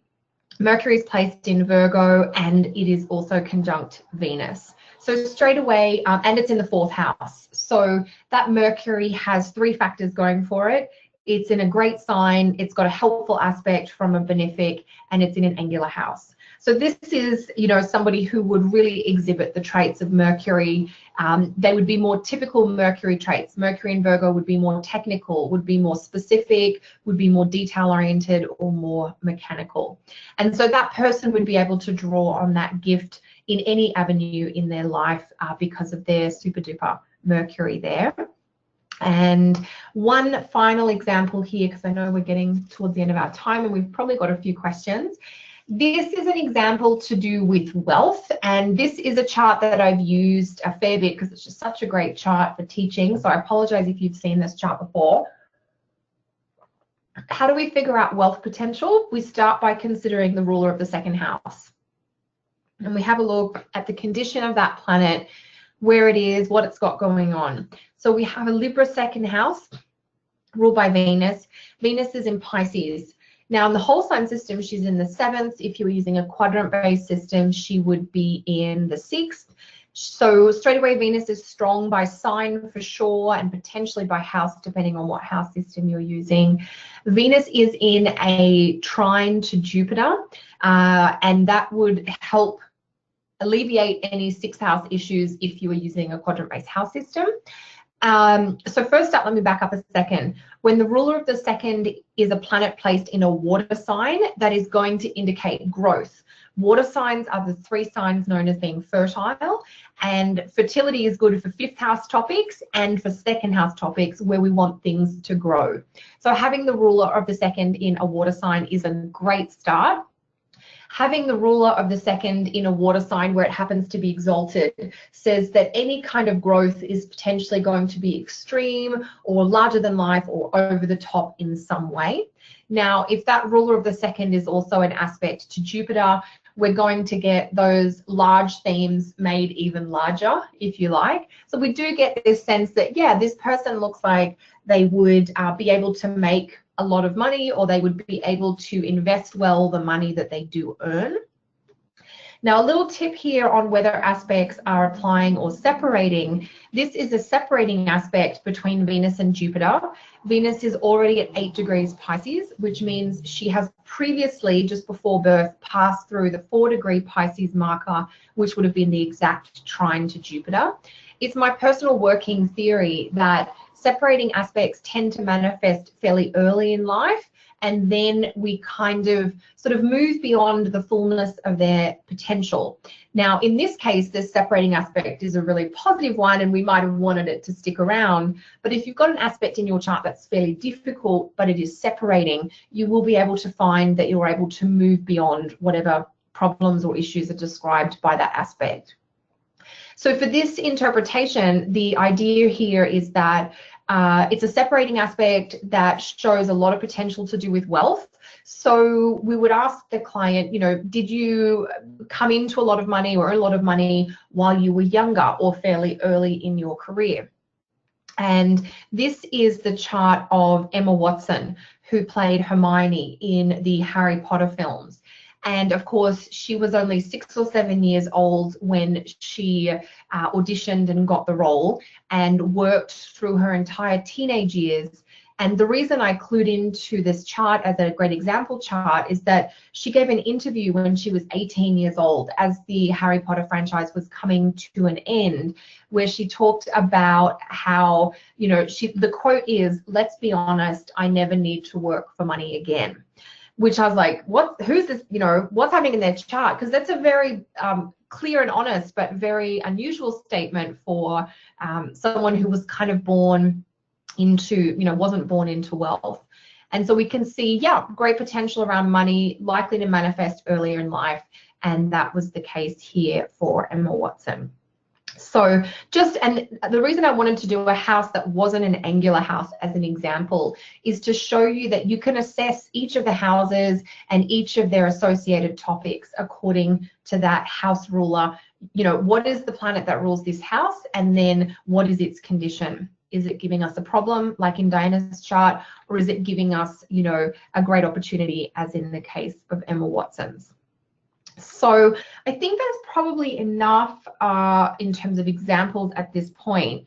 So just to give a quick summary before we open the floor for questions, we've got our lovely layer cake here. And the idea here is that we're going to really focus on the rulers of the ascendant and the midheaven to give a general description of the chart. So the more functional those planets are, the more functional the entire chart and therefore the life will be. If those planets are limited in some specific ways, we are going to see some limitations, distractions, or delays in the course of the person's life. And we'll also look at the idea of functional or non-functional planets according to sign and house. We'll look at the aspects, and we'll look at sect. And sect does get a lot of attention, and I don't want to dismiss it, but I do want to say that in and of itself, it's probably not enough. In the same way that a planet in detriment or a planet in exaltation, it needs the help of an aspect or, the sect to really pull its potential out. So we do want to think about blending and combining here. And so my wish as we come to the end of the formal presentation tonight for you all is that may you be inspired by the bright light of those planets that lift you up, and may you find the best remedies to minimize the impact of any planets that have limitations. And I think I would just add, and may you find the best ways to share that with the clients and the people that you encounter as you take your astrology out into the world. So thank you all so much. And Adam, over to you with more questions. If Adam's there. Yeah, it just took me a second to get my mute. Sorry. I know it's the mute, right? It's like, where is that button again? Okay, let's see. We have, again, a bunch of questions. Save that. We might need a chart. Okay. Let's see.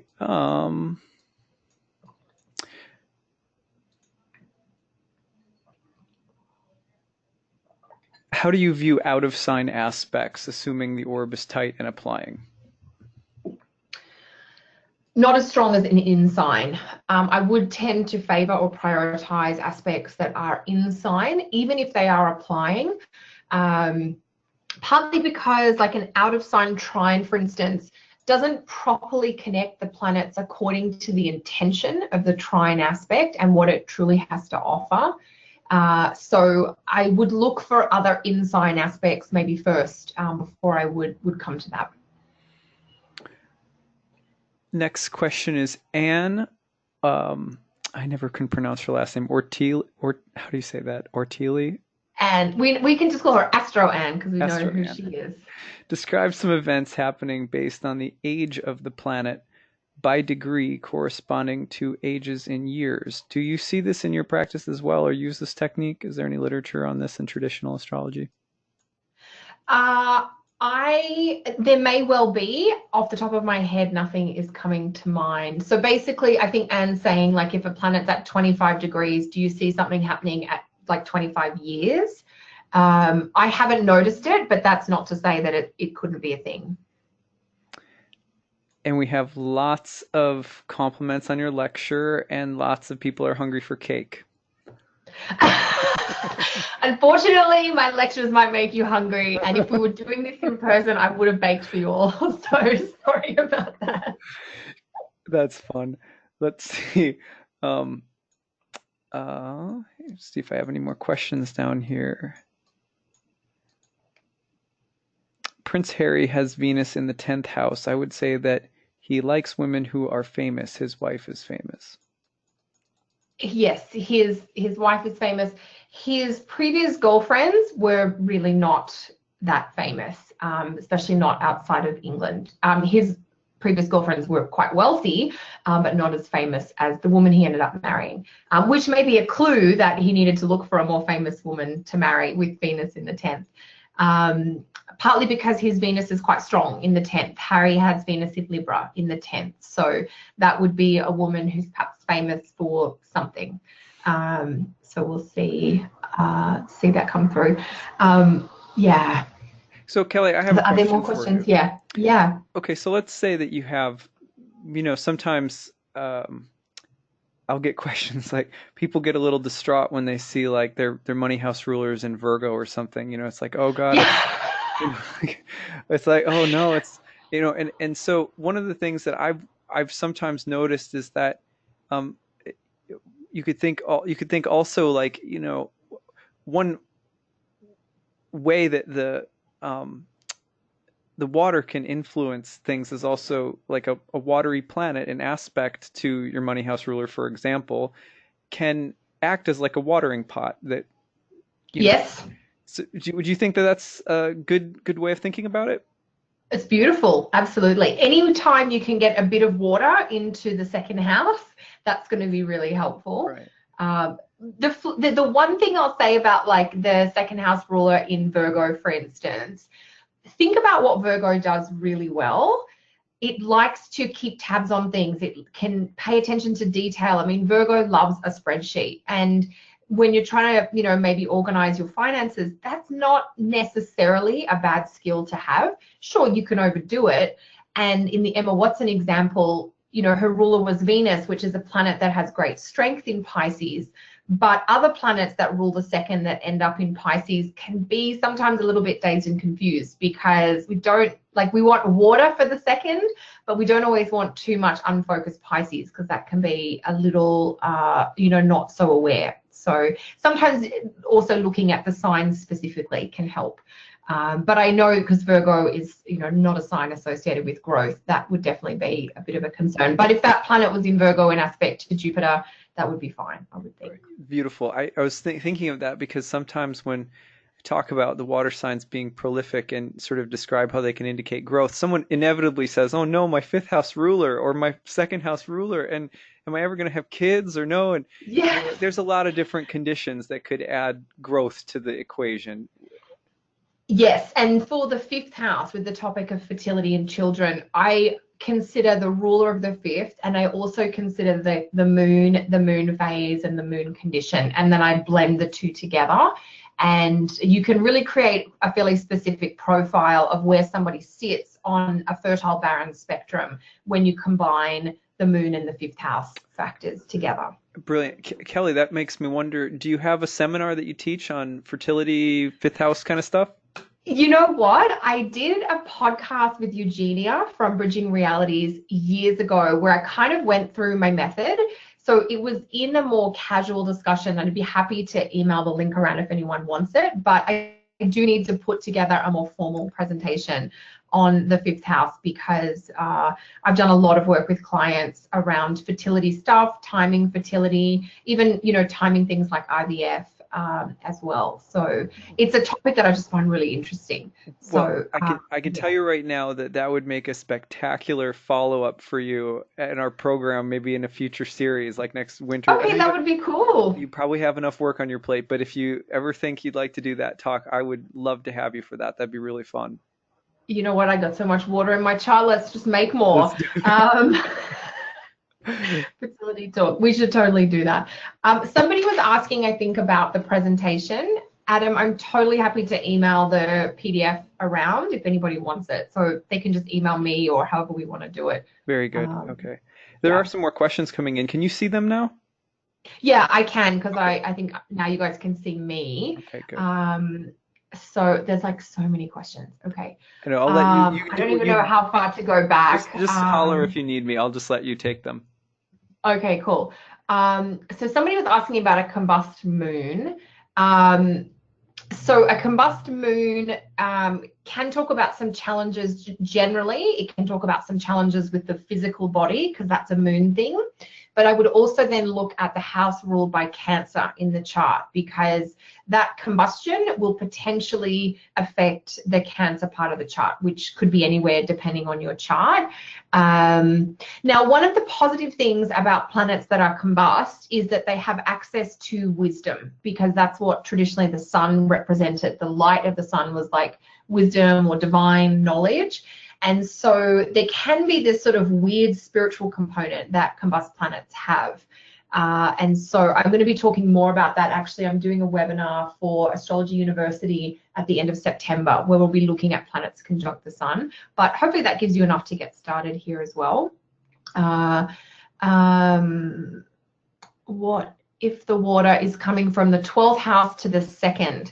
So the 12th house is a little bit tricky so if you have the ruler of the second in the 12th, or you have a planet in the 12th aspecting a planet in the second, the water will help, but the 12th house space adds a particular kind of problem that needs to be managed. And that is that the 12th house is a place of vanishing, where things kind of go to become one with the all. Now, that's wonderful from a spiritual perspective. It's not great if your money starts to do this vanishing. And so if you do have some 12th house connections to the second house, you will need to pay more careful and close attention to what goes on with your money, because if you don't, if you take your eye off it, it's like your money is just poof, gone. So you might find that you spend money without realizing it, or you think I've got heaps of money and all of a sudden it just goes and you don't know where. So you have to kind of get very Virgo, actually, about keeping track of expenses or setting lists and limits and things like that.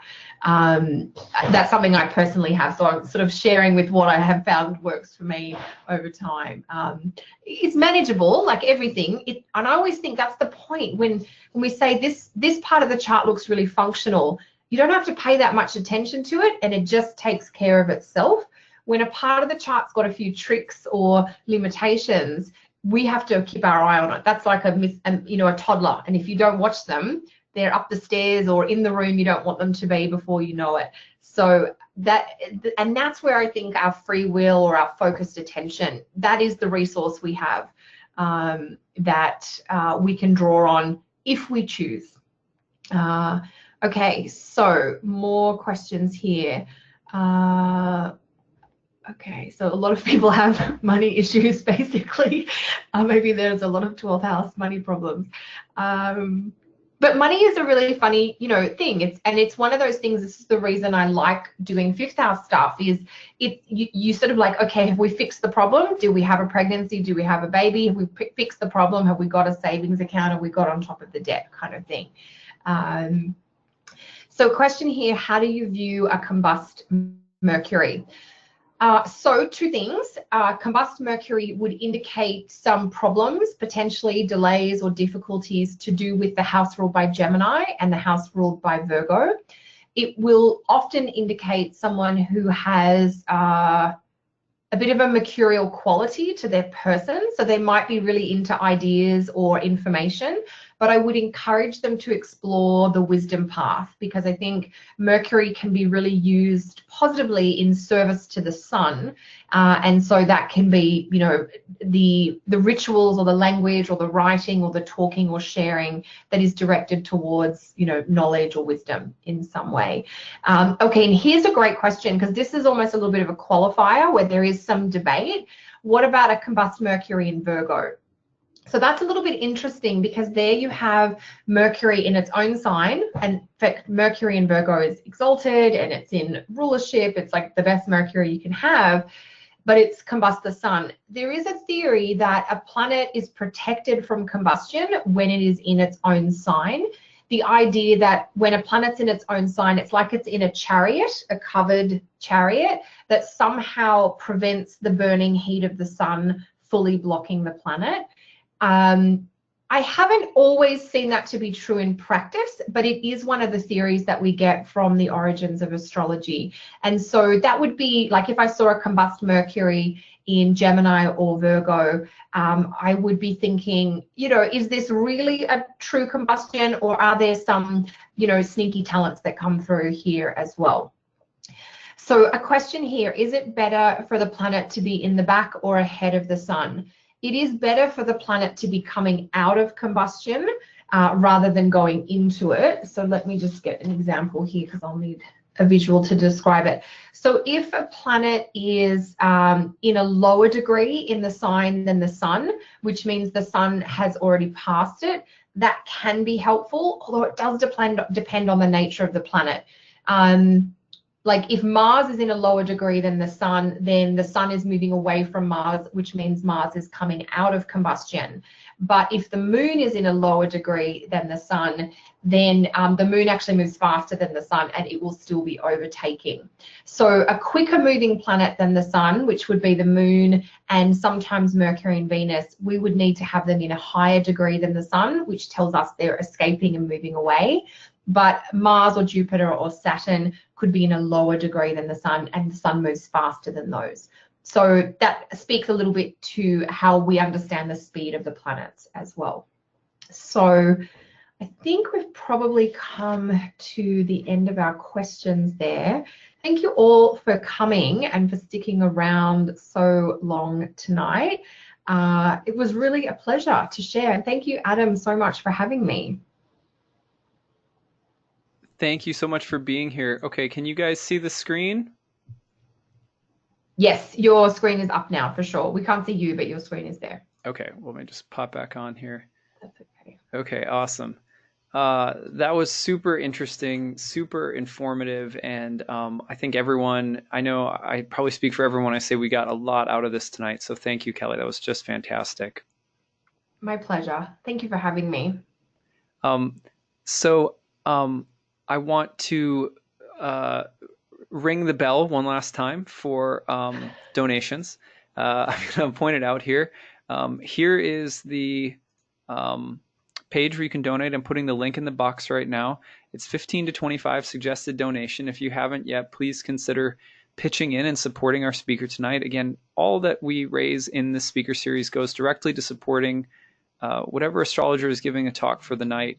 This is a way of just rallying around our astrologers and trying to build community and education in astrology and trying to build a really like an ecumenical vibe. You know, like we all have our unique skills and dispositions and everything like that. And I remember I've been in the sort of owned a yoga studio for a long time, and so I've been in the new age world and worked with a lot of different practitioners in and out of our studio. And in a world where there's a lot of you're really sort of fending for yourself, you're on your own, you're trying to make your own business, etc., it's very tempting to fall into the mindset that there's not enough to go around, I have to compete with my fellow practitioners, etc., etc. And part of what I envision this series doing is also sort of declaring that like our generation or our, you know, from this sort of this moment forward, like we're a community and there's room for all of us. There's room for all of us to be successful and unique and diverse. And building that image of ourselves as astrologers to me is really important because I know I wouldn't be where I am without listening to podcasts of my favorite astrologers who are my peers.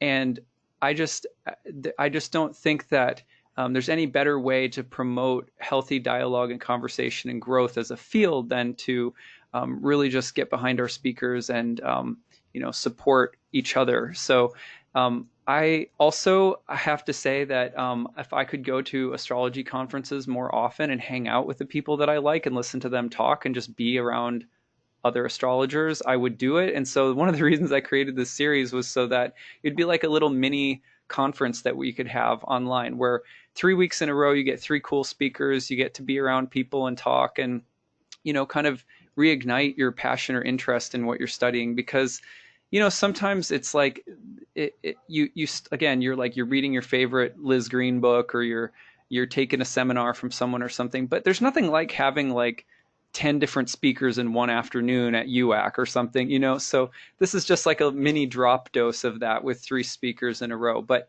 at any rate, so those are sort of our reasons for doing it. So please give what you can. I'm putting it in one more time, 15 to 25 suggested for the evening, but do whatever you can. If you can give more, please do. If you can only give $5, that's totally fine. Now, if there are some people who in the PayPal payment that went through tonight, I saw say, could I get the recording? Yes, but I need an email from you because I don't track all of the messages through PayPal. There's too many of them. So just send me a private email and I will send you a copy of the recording. However, Kelly has given me permission to put the talk up on YouTube, so it'll be up there. And usually you can download, I think you can download talks from YouTube. So you should be able to do that too. But you can email me at nightlightastrology@gmail.com for the recording. If you gave a donation tonight, I'm happy to send it to you. Finally, let's talk about next week's events. Actually, before I do that, no, I almost forgot. Back to Kelly's website for a second. Again, a couple of cool events that Kelly has coming up that we want to reemphasize for her. Here's her website. Book a reading, check out her work. If you think it was, I mean, she's like an encyclopedia of amazing insight into chart factors. So just think of what it might be like to sit down and have her look at your chart. To me, it's really lonely sitting, you know, in front of your computer screen, contemplating your own birth chart year in and year out. So it's fun to sit down with someone and get a reading, you know. So check out her consults, check out her mentoring group that's coming up in September, check out her conference talk in Sydney that she'll be doing in August. And the current class that she's teaching on progressions is on her homepage as well. So there's her website. Did I miss anything there, Kelly? No, you didn't miss anything. That's exactly what we talked about. I forgot to say something because I do that sometimes. I'm also doing my first astrology retreat in Palm Springs in January. Oh, So nice. Tony Howard and I are working together. We're doing a year ahead planning retreat. So we're going to be taking people through progressions and transits for the year ahead for each person. So if that's of any interest to people, that is on my website under the events page. Oh my gosh, Palm Springs too. That sounds awesome. Well, yeah, Tony and I both live in places that are very cold and wet in the winter. So he was like, "Do you want to do a retreat in Palm Springs in January?" I was like, "Yes." Yeah, that sounds great. So, yeah, so it'll be 2.5 days, all the year ahead info you could need. But thank you so much again for having me, Adam, and for sharing all that info. Oh yeah, you bet. So thank you everyone for joining tonight. Remember next week, Gemini Brett will be with us giving a talk on Hermetic philosophy and the moon, reflections on soul, mysteries of the moon. That should be really interesting. And then Moses, will you, I'm going to unmute you because Yeah. by God, if I can't say your last name, please tell me how to come off of mute if you will and just tell me how to pronounce your last name because I don't want to keep messing it up.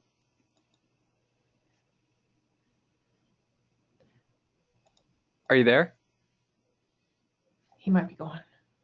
Oh, he's on. He just unmuted his microphone, but I can't hear him. Oh, So on Tuesday, August 7th, Moses is with us giving a talk called Vedic Astrology for Western Astrologers. So I hope you guys can make it to that talk as well. I thought he was going to maybe come on, but I'm not hearing him. So there might be some issue with his audio. But anyway, do you know how, Kelly, do you know how you say Moses' last name? um, I don't really know. I would say Shh. Surega, but maybe I really don't know. Yeah. Well, And it's sorry. horrible because I have one of those surnames too that can be No. easily mixed up. But y- uh, yeah, Yeah. So Moses Moses will Sirigar. Yes. Okay. Perfect. Okay. So that's what I okay. thought. Okay. Well, anyway, Moses is going to be with us giving an awesome talk on August 7th. So I hope you guys will check that out as well.